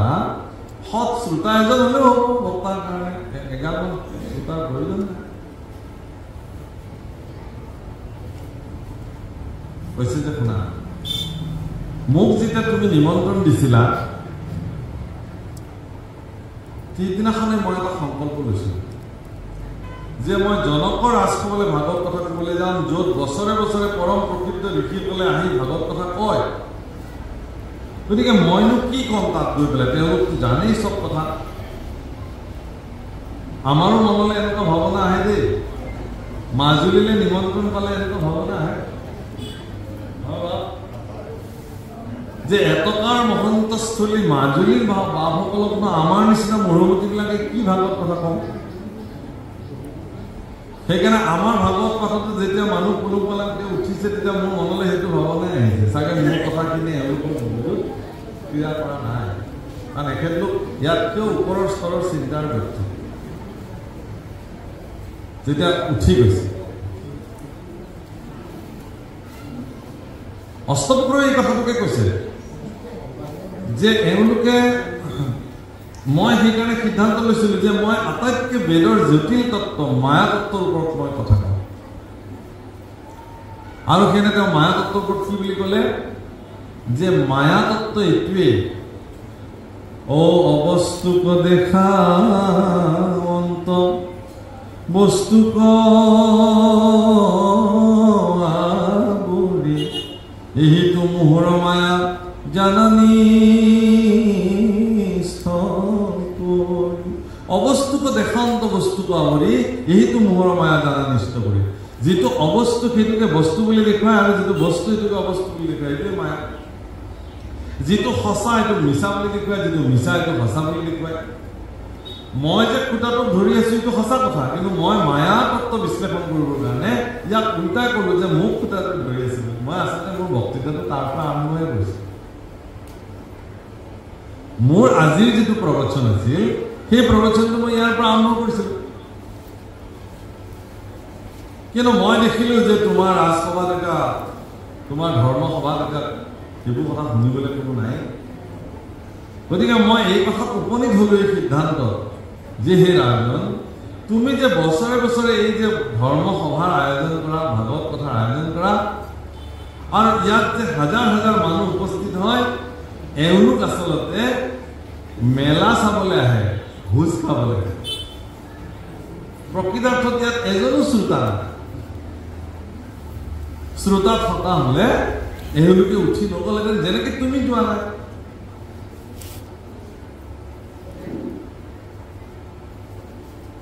প্ৰভুসকল ভাগৱতত ডাঙৰ কথা কৈছে। মানে হেজাৰ হেজাৰ ঋষি থকাৰ পিছতো মহাৰাজ পৰীক্ষিত শুকদেৱে কৈছে, তুমি আকৌ শুনিবাৰ পাত্ৰ, তোমাকো পঢ়িব সেই শাস্ত্ৰ, মহাপুৰুষৰ সেৱক তুমি শুনিব। মহাপুৰুষিক সেৱক ভৱান, তুমি মহাপুৰুষৰ সেৱক, সেইকাৰণে তোমাক মই এই কথা কওঁ, বাকীবিলাকক নকওঁ। অৰ্থাৎ কোৱা নাই মুখেৰে, যিসকল মহাপুৰুষৰ সেৱক তেওঁলোকৰ কাৰণেহে কৃষ্ণ কথা। অৰ্থাৎ আপুনি যদি ভগৱানৰ সেৱক হ'ব পৰা নাই, নিজক যদি সমৰ্পিত কৰিব পৰা নাই, তেতিয়াহ'লে ভগৱত কথাই আপোনাৰ জীৱনত কেতিয়াও ক্ৰীড়াশীল হৈ নুঠে। আপোনাৰ শুনিবলৈ মন নাযায়, ইয়াৰ পৰা যাব লাগে। তালৈ কি যাবা, এইবোৰ কি শুনিবা, এনেকুৱা ভাৱনাই আপোনাৰ মনত ক্ৰীড়া কৰিব। আৰু এনেকুৱা ভাৱনা আপোনাৰ মনত ক্ৰীড়া হোৱাটোৱে কলিয়ে বিচাৰে, যুগই বিচাৰে। কাৰণ এনেকুৱা ভাৱনা জন্ম হ'লেহে আপোনাৰ দ্বাৰা অপকৰ্ম জগতত সাধিত হ'ব। আৰু কলিয়ে এইটো বিচাৰে যে মোৰ ৰাজত্ব কালত অপকৰ্ম সাধন হ'ব। কিন্তু মহাৰাজ পৰীক্ষিতে কিন্তু এই কলিৰ মাজত এটা মহাগুণ দেখিলে যে ইয়াত অল্প কষ্টতেই মানুহে ভগৱত প্ৰাপ্তি হ'ব। অলপমান কষ্ট কৰিলে, কেৱল হৰিৰ নামত নিজক বিলীন কৰিলেই তেওঁলোকে কি হ'ব পাৰে, সেই কামটো, সেই মানসিকতাটো নথকাৰ কাৰণে ইয়াত লিখিছে কৃষ্ণক অৰ্পিয়া আমি কৰোঁ কৰ্মযত তাতো নানা বিঘিনি আছে জানিব। অৰ্থাৎ আপোনাৰ মনত কৃষ্ণৰ প্ৰতি সমৰ্পিত মনোবৃত্তি নথকাৰ কাৰণে আপুনি যি কৰ্মই আপোনাৰ জীৱনত সাধন নকৰক কিয় কৃষ্ণ নামেৰে, তাত আপুনি বিঘিনি পোৱাটো নিশ্চিত, আপুনি সফল হ'ব পাৰে। সমৰ্পিত মনোবৃত্তি, কমপ্লিট চাৰেণ্ডাৰ, সমৰ্পিত মনোবৃত্তি কি বুলি কৈছে? মন্মনা ভৱ মদ ভক্ত মদ জাজি মাং নমস্কুৰু মাময় বৈশ্যসী সত্যন্তে প্ৰতিজান প্ৰিয়সী। তুমি মোকেই ভাবা, মোকে সেৱা কৰা, মোকেই নমস্কাৰ কৰা, মোৰ চৰণতে সমৰ্পিত হোৱা। সৰ্বধৰ্মানাং পৰিত্যজ্য মাং একম শৰণম ব্ৰজ অহম ত্বাম সৰ্ব পাপেভ্যো মোক্ষয়িষ্যামি। সেইকাৰণে খুব ধুনীয়াকে কৈছে, হে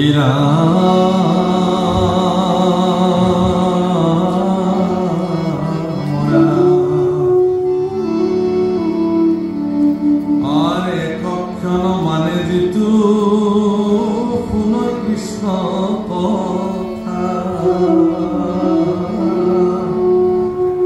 তানবিনে আনন্দ জীবন।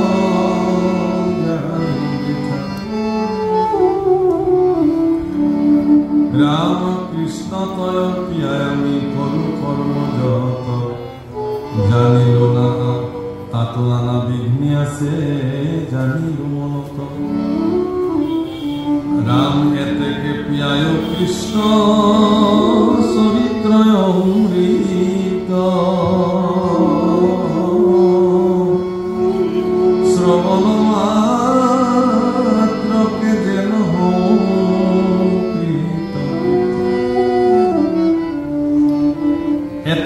এতেকে প্রিয়াও কৃষ্ণ চরিত্র। এতেকে শব্দটো বহুত তাৎপৰ্য। আমি অংক কৰিলে উত্তৰটো যেতিয়া অংকটো কৰি জটিল অংক এটা সমাধান কৰি আহে, যেতিয়া উত্তৰটো পোৱা যায় এতেকে উত্তৰ। আজিকালি এতেকে নিলিখে চাগে নহয়, আজিকালি আমি আমাৰ লিখিছিলো, আজিকালি নিলিখে চাগে, লিখে নে নিলিখে? আমি কিন্তু এতেকে লিখিছিলো। আপোনাৰ লিখিছিলে? এতেকে উত্তৰটোত এতেকে আহিব। এতেকে মানে সিদ্ধান্ত। সেইকাৰণে শাস্ত্ৰত এতেকে শব্দ বহুত ব্যৱহাৰ কৰে। এতেকে পৰমেশ্বৰ দাস হৈ চৰণৰ গুৰুগতি সাধু সিদ্ধান্ত দিছে, মোৰ জীৱনৰ শ্ৰেষ্ঠ সিদ্ধান্ত ভগৱান তোমাৰ চৰণত দিলো, মই তোমাৰ চৰণৰ দাস হৈ গলো। এতেকে এইটো সিদ্ধান্ত, এইটো সংকল্প। গতিকে হে ভগৱান, মোৰ গতি তুমি সাধন যি কৰা, যেনক জোৱাই কৰিব, মোৰ যিখিনি যোগ্যতা সেইখিনিলৈকে তুমি কৰিবা, মোৰ যিখিনি প্ৰাপ্তি হোৱাৰ যোগ্যতা আছে সেইখিনি তুমি কৰিবা। এতেকে প্ৰিয়ায় কৃষ্ণ চৰিত্ৰ অমৃত, শ্ৰৱণ মাত্ৰকে যেন সমকৃত কৃত। হে গুৰুদেৱ, তুমি এনেকুৱা কৃষ্ণ কথা মোক পান কৰোৱা, সেই কৃষ্ণ কথা যাতে শ্ৰৱণ কৰাৰ লগে লগে মোৰ জীৱন কৃতকৃত্য হয়। কৃতকৃত মানে ধন্য। প্ৰভুকৰ মনত ৰাখিব, কৃতকৃত্য সত্য যুগৰ আন এটা নাম কৃতকৃত্য যুগ। সত্য যুগৰ আন এটা নাম হ'ল কৃতকৃত্য যুগ। অৰ্থাৎ মই যাতে সেই কৃতকৃত্য যুগলৈ গুচি যাব পাৰোঁ, কলিত থাকিও হৰিনাম লৈ মই কৃতকৃত্য যুগত জন্ম লৈছো, এনেকুৱা অৱস্থালৈ যাতে মই যাব পাৰোঁ, মোৰ জীৱন ধন্য হৈ যাব। গতিকে ৰাম জাগ যুগ যজ্ঞ কৰি দুখ পাইলো মাত্ৰ, আমি পুহি মহাভাগৱত শাস্ত্ৰ।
চক্ৰৱৰ্তী ৰজা মহাৰাজ পৰীক্ষিতে তৰুণ কালতে কিয় শৰীৰ ত্যাগ কৰিবলগীয়া হ'ল? তেওঁতো প্ৰজাবৎসল আছিলে, তেওঁতো ধাৰ্মিক ৰজা আছিলে, তেওঁতো ভক্ত আছিলে ভগৱানৰ, তেওঁনো অকাল মৃত্যু কিয় হ'ল? হে প্ৰভু, পৰীক্ষিতৰ জীৱনৰ অকাল মৃত্যুটোক অকাল মৃত্যু বুলি ধৰা নাই, পৰীক্ষিতৰ পৰমায়ুৰ কিমান আছিল বুলি ধৰা হৈছে। সেইকাৰণে যে যদি পৰীক্ষিতে সেইখিনি সময়তে জীৱন অতিবাহিত নকৰিলেহেঁতেন, তেতিয়াহ'লে আজিৰ তাৰিখত আমি জগতত ভাগৱত প্ৰাপ্তি আমাৰ নহ'লেহেঁতেন। পৰীক্ষিতৰ মাধ্যমেৰেহে জগতত ভাগৱত আহিছে। ভাগৱত দুটা সম্প্ৰদায়ৰ মাধ্যমেৰে পৃথিৱীত আহিছে। এটা হ'ল আজি আমাৰ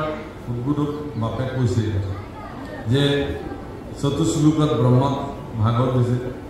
জ্ঞানম পৰম গুজ্জম মেয়ত বিজ্ঞান সমন্বিতম সৰহস্যা তদং গচ্ছ গৃহান দৰিতম ময়া। জ্ঞান বিজ্ঞান তদম ৰহস্য চতুশ্লোকত ব্ৰহ্মক ভাগৱত দিছে, ব্ৰহ্মা আকৌ সেইটোকে নাৰদক দিছে, নাৰদে আকৌ সেইটো 8টা শ্লোকত ব্যাসক দিছে। জ্ঞান বিজ্ঞান তদম ৰহস্য জাতি দ্ৰব্য গুণ আৰু ক্ৰীড়া। বেদব্যাসে তেওঁৰ পুত্ৰ শুকদেৱক 12টা তত্বৰ দ্বাৰা এই ভাগৱত প্ৰদান কৰিছে। জীৱ, ঈশ, জ্ঞান আৰু কৰ্ম, এই কৰ্মবোৰ জ্ঞান বিজ্ঞান তদম ৰহস্য জাতি দ্ৰব্য গুণ ক্ৰিয়া জীৱ, ঈশ, মায়া আৰু কৰ্ম। এই 12টা তত্ত্বই 12 স্কন্ধ ভাগৱতক প্ৰতিনিধিত্ব কৰিছে। আৰু মহাৰাজ পৰীক্ষিতে ভাগৱত শ্ৰৱণ কৰাৰ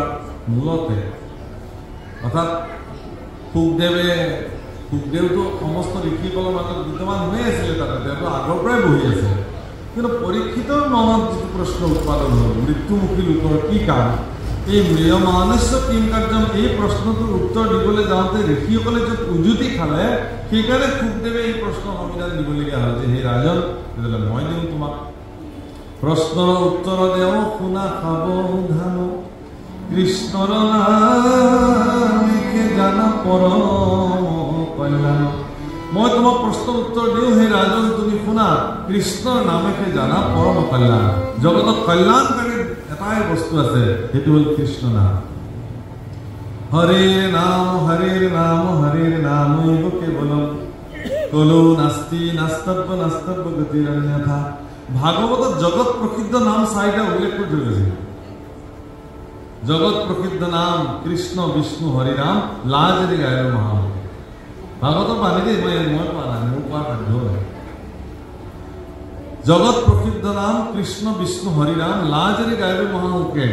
অৰ্থাৎ কৃষ্ণ বিষ্ণু হৰি নাম এই 4টা জগত প্ৰসিদ্ধ নাম। আৰু এই 4টা প্ৰসিদ্ধ নাম লৈ মানুহ জগত তৰিত। গতিকে যাৰ ঘোঁৰা আকাশৰ পথে চলে, পৰম চক্ৰৱৰ্তী জম্বুদ্বীপৰ ৰজা, বৃত্তৰ নিচিনা হাতে পৃথিৱীৰ ৰজাই তেওঁ তৰুণ কালতে কিয় শৰীৰ ত্যাগ কৰিবলগীয়া হ'ল, এই সম্পৰ্কে আমাৰ জানিবলৈ ইচ্ছা আছে।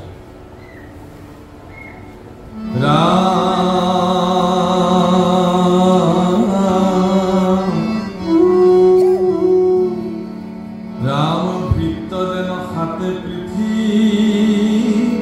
ৰজা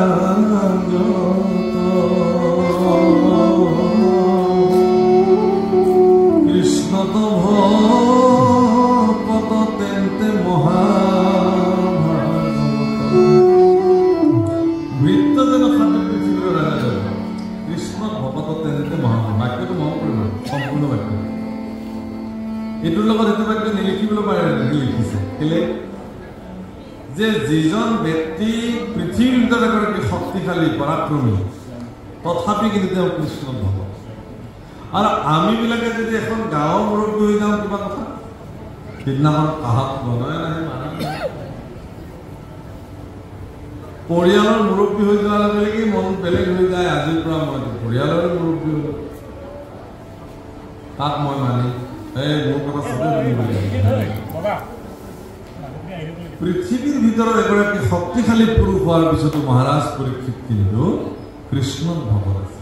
কৃষ্ণত ভকত তেন্তে শব্দ, তথাপিও তেওঁ কৃষ্ণৰ ভকত মহাভাগৱত।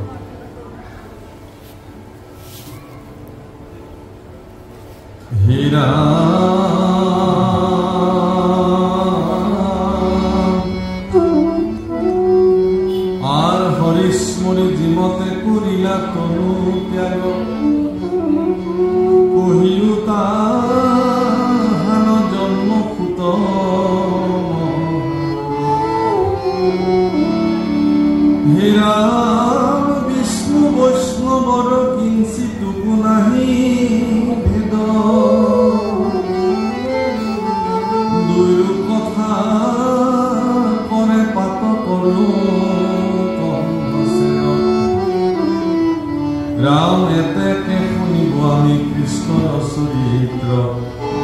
সুখে তাৰিবে আবে দুৰ্ঘুৰ তুলিত। এটাকে শুনিব আমি কৃষ্ণৰ চৰিত্ৰ। বিষ্ণু বৈষ্ণৱৰ কথা কিঞ্চিতকো নাহিবি। বিষ্ণু বৈষ্ণৱৰ মাজত পাৰ্থক্য নাই, ভক্ত ভগৱানৰ মাজত পাৰ্থক্য নাই, কিন্তু ভক্ত আৰু বৈষ্ণৱৰ মাজত পাৰ্থক্য আছে। সেইকাৰণে ভক্ত 6 গৰাকী আৰু বৈষ্ণৱ 12 গৰাকী। একে বংশৰ হোৱাৰ পিছতো পিতামহ ভীষ্ম বৈষ্ণৱৰ শাৰীত থাকিলে, বিদুৰ কিন্তু ভকতৰ তালিকাত সোমালে। একে দৈত্যকুলৰ ৰাক্ষসকুলৰ হোৱাৰ পিছতো প্ৰহ্লাদ বৈষ্ণৱৰ শাৰীতে থাকিলে, বিভীষণ গৈ পেলাই ভক্তৰ তালিকাত। এইবিলাকৰ তাৎপৰ্য বহুত আছে, কম বাৰু আজি সময় মিলে। হেৰাম দেৱৰ দুৰ্লভ সুখ মুনি মহাভাৰত ইমতে পাইলন্ত পৰীক্ষিতে। দেৱৰ দুৰ্লভ মহামুনি সুখ তেওঁ পোৱাটোৱে পৰম সৌভাগ্য। আপোনালোকে ভাবে নেকি যে এগৰাকী কৃষ্ণ কথাৰ বক্তা ইমান সহজলভ্যভাৱে আপোনালোকৰ জীৱনত প্ৰাপ্ত হ'ব বুলি নহয়। কৃষ্ণ কথাৰ যিবিলাক বক্তা আছে জগতত, তেওঁলোকক পোৱাটো দুৰ্লভ। তাতে আকৌ সুখদেৱৰ নিচিনা এগৰাকী কৃষ্ণ কথাৰ বক্তা, তেওঁক পৰীক্ষিতে তেওঁৰ জীৱনত কেনেকৈ প্ৰাপ্ত? পৰীক্ষিতেতো তেওঁ আমন্ত্ৰণ কৰা নাই, পৰীক্ষিতেতো ৰাজহুৱা জাননী দিয়া নাই যে প্ৰসিদ্ধ বক্তাসকল মোৰ ওচৰলৈ আহিব লাগে, মই এটা কৃষ্ণ কথা শুনি, সেইবুলিতো কোৱা নাই। বা ৰাজকীয় জাননীটো তেওঁ জাৰি কৰা নাই যে পৃথিৱীত যিমান কৃষ্ণ কথাৰ বক্তা আছে, ভাগৱত বক্তা আছে, তেওঁলোক আহিবই লাগিব, নহ'লে ৰাজদণ্ডত তেওঁলোক পৰিবই। সৌজন্যতামূলক পৰীক্ষিত সাক্ষাৎ কৰিবলৈ অহা ঋষিসকলৰ মাজত অৱধূত শিৰোমণি ভগৱান সুখদেৱ তাত উপস্থিত আছে। আৰু মহাৰাজ পৰীক্ষিতৰ মনৰ বাৰ্তাটো তেওঁ যেতিয়া গমি চালে, তেওঁ দেখিলে যে এওঁ কৃষ্ণ কথা শুনাৰ যোগ্য বাক্য, আৰু সেইকাৰণে নিজক প্ৰকট কৰিছে। ইমান সময়তো তেওঁ মাতে দিয়া নাই, মৌন হৈ আছে। এই কথাবিলাক আমাৰ জানিবলৈ মন গৈছে, কাৰ? এই ঋষিসকল। কেনেকে তেওঁ পৰীক্ষিতে তেওঁ লগ পালে? ৰাম বৈষ্ণৱৰ বৃত্তান্ত শুনিবে ইচ্ছা আছে, পঢ়িও কুত আন কথা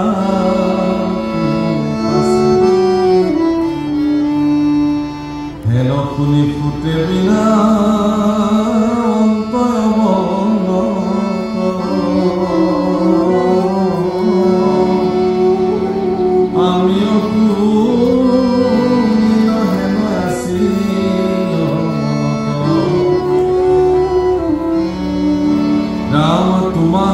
প্ৰশ্নে ভৰিল আজি শিশুবিত্ৰ শুনা যেন জানো কহু কৃষ্ণৰ চৰিত্ৰ। অৱশেষে কথা কোনে কহিবে স্বৰূপে, যেন পক্ষী উৰয় পাথাৰ। অৱশেষে কৃষ্ণ কথা কোনেও ক'ব নোৱাৰে। প্ৰভুকক আৰু আজিলৈকে সামৰ্থ্য হোৱা নাই। সাৱশেষ মানে শেষ কৰি পেলাই যে এইখিনিয়ে কৃষ্ণ কথা, ইয়াতকে নাই, এনে বুলি ক'বলৈ জগতত আজিলৈকে কাৰো জন্ম হোৱা নাই। পাখীৰ অনুমতে, পাখাৰ অনুৰূপে পক্ষীয়ে যেনেকৈ যিমান দূৰলৈ উৰে, মানুহেও নিজৰ মস্তিষ্কৰ সামৰ্থ্য অনুযায়ী কৃষ্ণ কথা কয়। আমাৰো যিমান সামৰ্থ্য আছে এইখিনিয়ে কওঁ, তাতকৈ বেছি মিছা। এবাৰ গৰুৰক দেখি পেলাই টিপচী চৰাই খুব নিবেদন কৰিলে কান্দি কাটি যে, হে গৰুৰ, তুমিতো বৈকুণ্ঠলৈ গৈ থকা, বৈকুণ্ঠত গৈ তুমি অমৃত পান কৰা, আমাকো নিবাচোন কেতিয়াবা, আমাকো লৈ যাবা। তুমিতো কেনেকৈ যাবা? তোমাৰে ইমান ডাঙৰ ডাঙৰ পাখি, সেই পাখিৰ তলতে ক'ৰবাত লুকুৱাই পেলাই মই যাম, তুমিহে উল্টা, মই লগত যাম। আৰু সঁচাকৈ এখন ডাঙৰ তেওঁ দৌকা পাখিবিলাকৰ ক'ৰবাৰ এচুকত সোমাই টিপচী এদিন বৈকুণ্ঠলৈ গ'ল। তাত তেওঁ বহি বহি অমৃত পান কৰিলে। আকৌ উভতি পুনৰ পৃথিৱীলৈ যেতিয়া আহিলে, তেতিয়া টিপচিলে মনত পৰিলে টিপচিওতো গৈছিলে মনত তেওঁকতো অমৃত পান কৰা নহ'লে এই টিপচি আছানে লগত বোলে আছোঁ মহাৰাজ তোমাক দিয়াই নহ'ল নহয় বোলে হ'ব আৰু নালাগে আপুনি যিমান খালে এইবোৰ বৈ আহিছিলে নহয় পাখিৰে তাকে খাই মোৰ পেট ভৰি আছে তাৰমানে মোৰ কাৰণেতো কি আৰু সন্তোষম পৰম সুখম সন্তুষ্টি জগতৰ শ্ৰেষ্ঠ সুখ প্ৰভু অকল মনত ৰাখিব সন্তুষ্টিৰ অভাৱৰ কাৰণে জগতত ইমান খেলি মেলি হৈছে মানুহক আজিকালি সন্তুষ্টি কৰাটো বৰ জটিল সন্তুষ্টি কোনো কাৰণত মানুহ নহয় বুজিছে বহুত ভালকে আপ্যায়ন কৰিলোঁ আজিকালি আমাৰ বিবাহ বাৰু সভা সমিতি আচলতে মানুহবিলাকে যায় আৰু ৰাস্তাতে কথা পাতে বোলে কেনেকুৱা আয়োজন আপোনালোক আহিলে হ'বলা আমি আহিলোঁ আপোনালোকে যায় নেকি আমি তাকে ভাবিছোঁ গৈ আছোঁ কেনেকুৱা আয়োজন এনেই ঠিকে আছে হ'লেও পেণ্ডেল অনুযায়ী হোৱা নাই যাওকচোন তথাপি যাওক সন্তুষ্টি নহ'ল বুজিছেনে মানুহ সন্তুষ্টি নহয় ইমান সোনকালে মানুহৰ মন আৰু মস্তিষ্ক ইমানেই মানে খালী হৈ থাকে যে তাক ভৰপূৰ কৰা এটা পৃথিৱীত বহুত টান কিন্তু সন্তসকল সজ্জনসকল তেওঁলোক অলপতে সন্তুষ্টি হৈ যায় আনকি পৃথিৱীত বহুত আপুনি ভাল কাম কৰক গোটেই জীৱন আপোনাৰ যদি বয়স 50 বছৰ হৈছে 50 বছৰে আপুনি ভাল কাম কৰক আৰু 50 বছৰত এটা আপুনি বেয়া কাম কৰক 50 বছৰৰ বছৰীয়া যিটো ভাল কামৰ পৰিক্ৰমা এটা বেয়া কামতে আপোনাক নষ্ট কৰিব মানে চেষ্টা কৰিব সেয়ে আমি আগৰ পৰাই জানো এইবোৰ ঢংগী এনে জানোৱেই আগৰ পৰা ইমান সৰ্বজ্ঞান নিজেও নকৰে আনে কৰিলেও তেনেকৈ পৃথিৱীত আজি আমাৰ ভাগৱত পাঠ চলি আছে ফেন লৈছে মানুহে লাইট ফেনৰ তলত বহি ধুনীয়াকৈ আজিকালি ভাগৱত কথা শুনি থাকে আৰু ৰান্ধনীয়ে একদম জুইৰ তাপত তাপিত হৈ হৈ ডাঙৰ ডাঙৰ থালি কেৰাহী দাঙি দাঙি অন্ন ৰান্ধে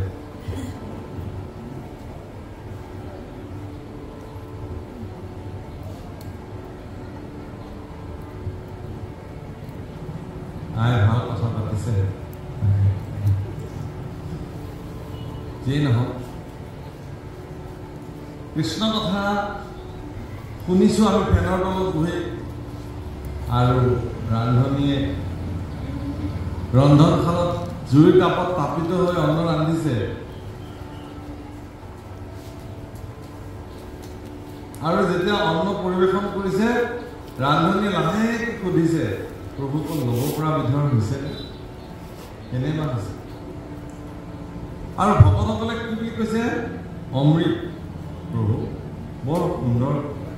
অমৃত সম হৈছে আমি বৰ ভাল পাইছোঁ আচ্ছা আপোনাৰ শ্ৰীমুখে যে এই অমৃত বাণী ওলাল অমৃত বুলি ওলাল সেই অমৃত বাণীটো তেওঁৰ কৰ্ণগোচৰ হোৱাৰ লগে লগে তেওঁ যে 2 ঘণ্টা 3 ঘণ্টা 4 ঘণ্টা যে জুইৰ তাপত তাপি তাপি শৰীৰটো তাপি তাপি তেওঁ যে অন্ন ৰান্ধিছিলে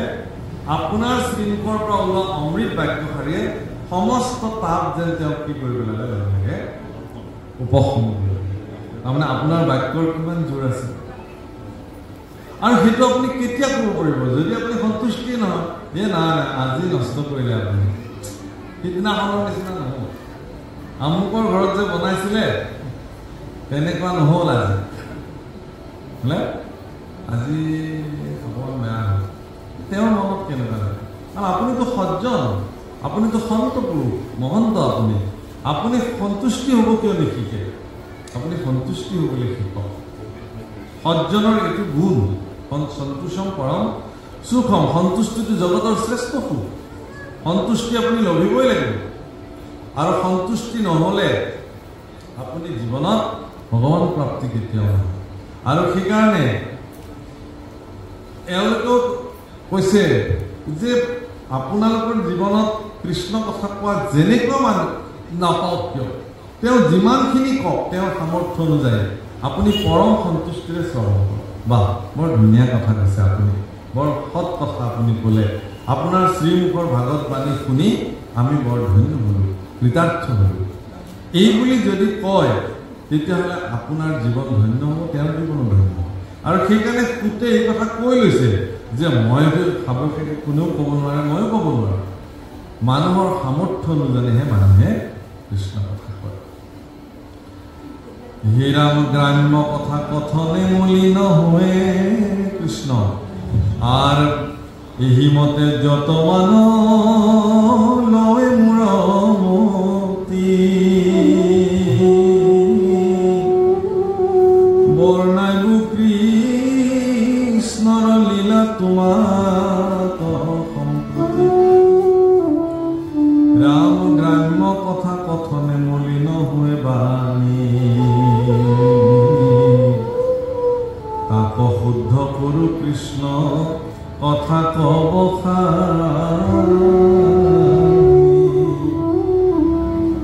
বিশেষকে ভাগৱতত বহি নামঘৰৰ মজিয়াত বহি পেলাই গ্ৰাম্য কথা একেবাৰে নকব, বাহিৰা কথা নকব। গ্ৰাম্য কথা মানে কৃষ্ণবিহীন কথা মানে গ্ৰাম্য কথা। গ্ৰাম্য কথা কথনে মলিন হয় বাণী, আমাৰ বাণীবিলাক মলিন হৈ যায় গ্ৰাম্য কথা শুনিলে। আৰু সেই মলিন কথাবিলাকক শুদ্ধ কৰিবৰ কাৰণে কৃষ্ণ কথা বখানিব লাগে, সেইটো একমাত্ৰ উপায়। আজি ভাল কথা ক'ব লগা হৈছে কাৰণে বাৰে বাৰে মাইক্ৰফোনটো ঠিক কৰিবলগীয়া হৈছে, চাউণ্ড বঢ়াবলগীয়া হৈছে। নহ'লেতো হ'লহেঁতেন এইখন মানুহ যিখিনি মানুহ ইয়াত বহি আছে মাইক্ৰফোন নহ'লেও আপোনালোকে শুনিলে আগত, কিন্তু ইয়াৰ সৎ কথাৰ কাৰণে মাইক্ৰফোন নহ'লে আপোনালোকে নুশুনিব। কিন্তু এইখিনিতে গাঁৱৰ কোনোবা এজনৰ বেয়া চৰিত্ৰ এটা কোনোবাই লাহে লাহে ফুচফুচাই এজনৰ কাণত কওকচোন, সেইটো গাঁওখনত বিস্তাৰিত হ'বৰ কাৰণে এনেকুৱা চাউণ্ড চাৰ্ভিচৰ কামেই নাই। মিনিংলেছ, অৰ্থহীন, কি কামত লাগে? ইমান বাহাদুৰি সেইখিনি কথাৰ যে সি কোনো ইলেক্ট্ৰনিক মাধ্যম চাউণ্ড চাৰ্ভিচ নোহোৱাকে ইমূৰ পৰা সিমূৰলৈ তৎক্ষণাত বিস্তাৰিত হৈ যাব। ভাগৱতত বহি পেলাইও মানুহে বেলেগ কথা কোৱাৰ মানসিকতাটো মই আচৰিত পালোঁ। পাঠ চলি আছে, কৃষ্ণ কথা চলি আছে, তাৰপিছত কাষত থকা মানুহজনক কিবা কিবি কৈ থাকে আৰু তেওঁৰ মতে। এতিয়া শুনোতাজনে সৌজন্যতাৰ খাতিৰত শুনিবলগীয়া হয়, নুশুনিলে আকৌ তেওঁক অৱজ্ঞা কৰা হয়। ইফালে তেওঁ সেই কৃষ্ণ কথা শুনিবলৈ মন, ইফালে কাষত থকাজনে তেওঁকহে বেলেগ কথা কৈ আছে। হ'ব আপুনি নক'ব, পিছত ক'ব বুলি ক'বলৈও পৰিৱেশ নাই। এই দুদুল্যমান মইতো ভাবোঁ কওঁতা জানো বিপদত নপৰে, এই যিজনক জোৰ জবস্তি শুনাবলৈ লৈছে তেওঁৰ কাৰণে মহাবিপদ। মই অনুভৱ কৰোঁ এইটো কি প্ৰয়োজন আছে বাৰু, এনেহেন কৃষ্ণ কথা চলি আছে। আমাৰ কৰ্ণ ইন্দ্ৰিয়বিলাক ভাগৱতত মহাপুৰুষ মাধৱে নামঘৰত লিখিছে যে কৰ্ণপথে ভকতৰ হিয়াত প্ৰৱেশী হৰি দুৰ্বাসনা হৰে সমস্তৰ, জলৰ যতে কমল যেহেন শৰত কালে স্বভাৱতে নিৰ্মল কৰে। হৰিনাম এনেকুৱা বস্তু কৰ্ণৰে গোচৰ হোৱাৰ লগে লগে হৃদয়ত প্ৰৱেশ কৰি পেলাই যিমান মল আছে আপোনাৰ ভিতৰত সকলো দূৰ হৈ যায়। বাহিৰটোতো আমি চফা কৰোঁ, আজি আমাৰ উদ্বোধক প্ৰভুৱে কৈ গৈছে এইটো কথা যে স্নানটো আমি বাহ্যিক স্নান কৰোঁ, ভিতৰত স্নানটো কৰোঁ নে নকৰোঁ। ভিতৰত স্নান কৰাৰ অৰ্থটোৱে তেওঁ এইটো কথা কৈ থৈ গৈছে যে কৃষ্ণ কথা এটা কৈছে যে জীৱনত যদি তেওঁ এটা ক্ষণ মাত্ৰ কৃষ্ণ কথা নুশুনাকে তেওঁৰ জীৱন অতিবাহিত কৰিছে, তেওঁৰ জীৱনে বৃথা। কৃষ্ণ কথা সোমোৱা মানে বহিৰ আভ্যন্তৰীণ চুচিৰ ভাৱে আপোনাৰ বাহিৰ ভিতৰ শুদ্ধ। যে কুন্দৰে কাকস্মৰে বাহ্য আভ্যন্তৰীণ চুচিৰ ভাৱে সকলো ভিতৰ বাহিৰ তেওঁ পবিত্ৰ হৈ গ'ল। কৃষ্ণ কথা শুনাৰ লাভ সেইটোৱে প্ৰভু। গতিকে ই বৈকুণ্ঠৰ শাস্ত্ৰ আপুনি জানে, ই আপোনাৰ ভিতৰত প্ৰৱেশ কৰি আপোনাৰ ভিতৰত থকা যিবিলাক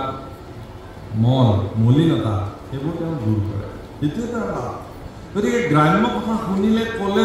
বাণীবিলাক মলিন হ'ব। কাৰোবাৰ পৰিত্যক্ত চৰিত্ৰ আপোনাৰ জীৱনত প্ৰয়োজন আছে, আপোনালোকৰ ইয়াতে আছেনে নাজানো। আমাৰ গুৱাহাটীৰ ফালে হেৰি আহে হুঁচিয়াল বজাই বজাই জাবৰ নিবলৈ গাড়ীবিলাক, সেই জাবৰবিলাক লৈ যায় আৰু মানুহে গোটেই দিনটো পৰিত্যক্ত জাবৰবিলাক তাত দি দিয়ে, দি শান্তি বাপৰে জাবৰখিনি দিছে। এনেকুৱা মানুহ পৃথিৱীত ওলোৱা নাই আজিলৈকে বোলে জাবৰখিনি আমাৰ মজিয়াতে দি যাওক বুলি যিমান আনিছে কয় জানো ক'বনে নকয় কেলে নকয় সেইটো প্ৰয়োজন নাই কৰ্তৃত্ব আমাৰ মানুহৰো যিবিলাক সৎ চৰিত্ৰ কোনোবা এজন ব্যক্তিৰ যিবিলাক সৎ চৰিত্ৰ সেইখিনি আমাৰ কাৰণে প্ৰয়োজন তেওঁৰ জীৱনৰ যিবিলাক বেয়া সেইবিলাক পৰিত্যক্ত সেইবিলাক আমাক প্ৰয়োজন কিন্তু এচাম মানুহ আছে গ্ৰাম্যাঞ্চলবিলাকত তেওঁলোকে কি কৰে সেই জাবৰ কঢ়িওৱা যানখনৰ নিচিনাকে গোটেই গাঁওখনৰ কাৰ কিমান লেতেৰা চৰিত্ৰ অসৎ কথা আছে সেইবোৰ কঢ়িয়াই লৈ ফুৰে আৰু তাৰ মাজতে এচাম মানুহ ওলাই হে আহক আহক আমি এইবোৰ কথা নুশুনোৱে নহয় আপুনি সেইবোৰ গম পায় মই একাপ চাহ বনাওঁ আপুনি আমাৰ মজিয়াত এইখিনি কথা কওক শুনো কি লাভ হ'ব কাৰোবাৰ বেয়া চৰিত্ৰ আপোনাৰ মজিয়াত কোনোবাই ঢালি থৈ তেওঁৰ মগজুটো খালী কৰি থৈ দিব তাৰ পৰা লাভ আপোনাৰ কি হ'ব লোকচান বহুত আছে সেইকাৰণে কৃষ্ণ কথা কথনে মলিন গ্ৰাম্য কথা কথনে মলিন হয় বাণী তাকো শুদ্ধ কৰোঁ কৃষ্ণ কথা কথনে এনেধৰণৰ গ্ৰাম্য কথা আপোনাৰ ঘৰ যদি নষ্ট কৰিছে আপোনাৰ পৰিৱেশ যদি বিনষ্ট কৰিছে আপুনি কৃষ্ণ কথা শুনক ইয়াতে শুনা কথাখিনি যিসকল ঘৰৰ মানুহ ইয়াত শুনিবলৈ অহা নাই তেওঁলোকক কৈ পেলাই প্ৰেৰণাৰে উদ্বুদ্ধ কৰক যে মই আজি যে গৈছিলোঁ তাত ইমান সুন্দৰ কথা ওলালে তোমালোক নগৈ পেলাই আচলতে ভুল কৰিলে যদি মিলাব পাৰা বোলা আমি আটাইখিনি আজি সন্ধিয়া তেওঁলোকে কৃষ্ণ কথা শুনিবলৈ যাম তোমালোকৰ জীৱন ভাগৱত কথা এই বেলেগ কথা ভাগৱত কথা সেই গতিকে আপোনাৰ জীৱন আপোনাৰ পৰিয়াল আপোনাৰ পৰিৱেশ সুস্থ কৰিবৰ কাৰণে স্বচ্ছ কৰিবৰ কাৰণে নিকা কৰিবৰ কাৰণে আপুনি কৃষ্ণ কথা শুনিবই লাগে সেইকাৰণে কৈছে ৰাম কৃষ্ণ চৰিত্ৰত মোৰ মহালাভ আছে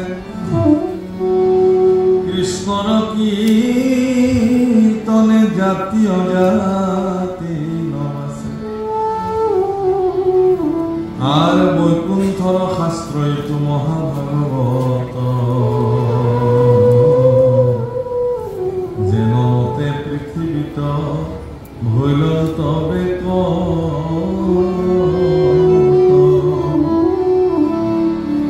আৰ যিমতে কৰিলা শাস্ত্ৰ বেশ সৰ্ব জানে প্ৰথমে হৰি শুনা কেনেকে পৃথিৱীত ভাগৱত শাস্ত্ৰ আহিলে ব্যাস সৰ্বজান ভগৱান ব্যাসে কেনেকে ভাগৱত বিলোচন কৰিলে এই সমস্ত কথা এতিয়া শ্ৰী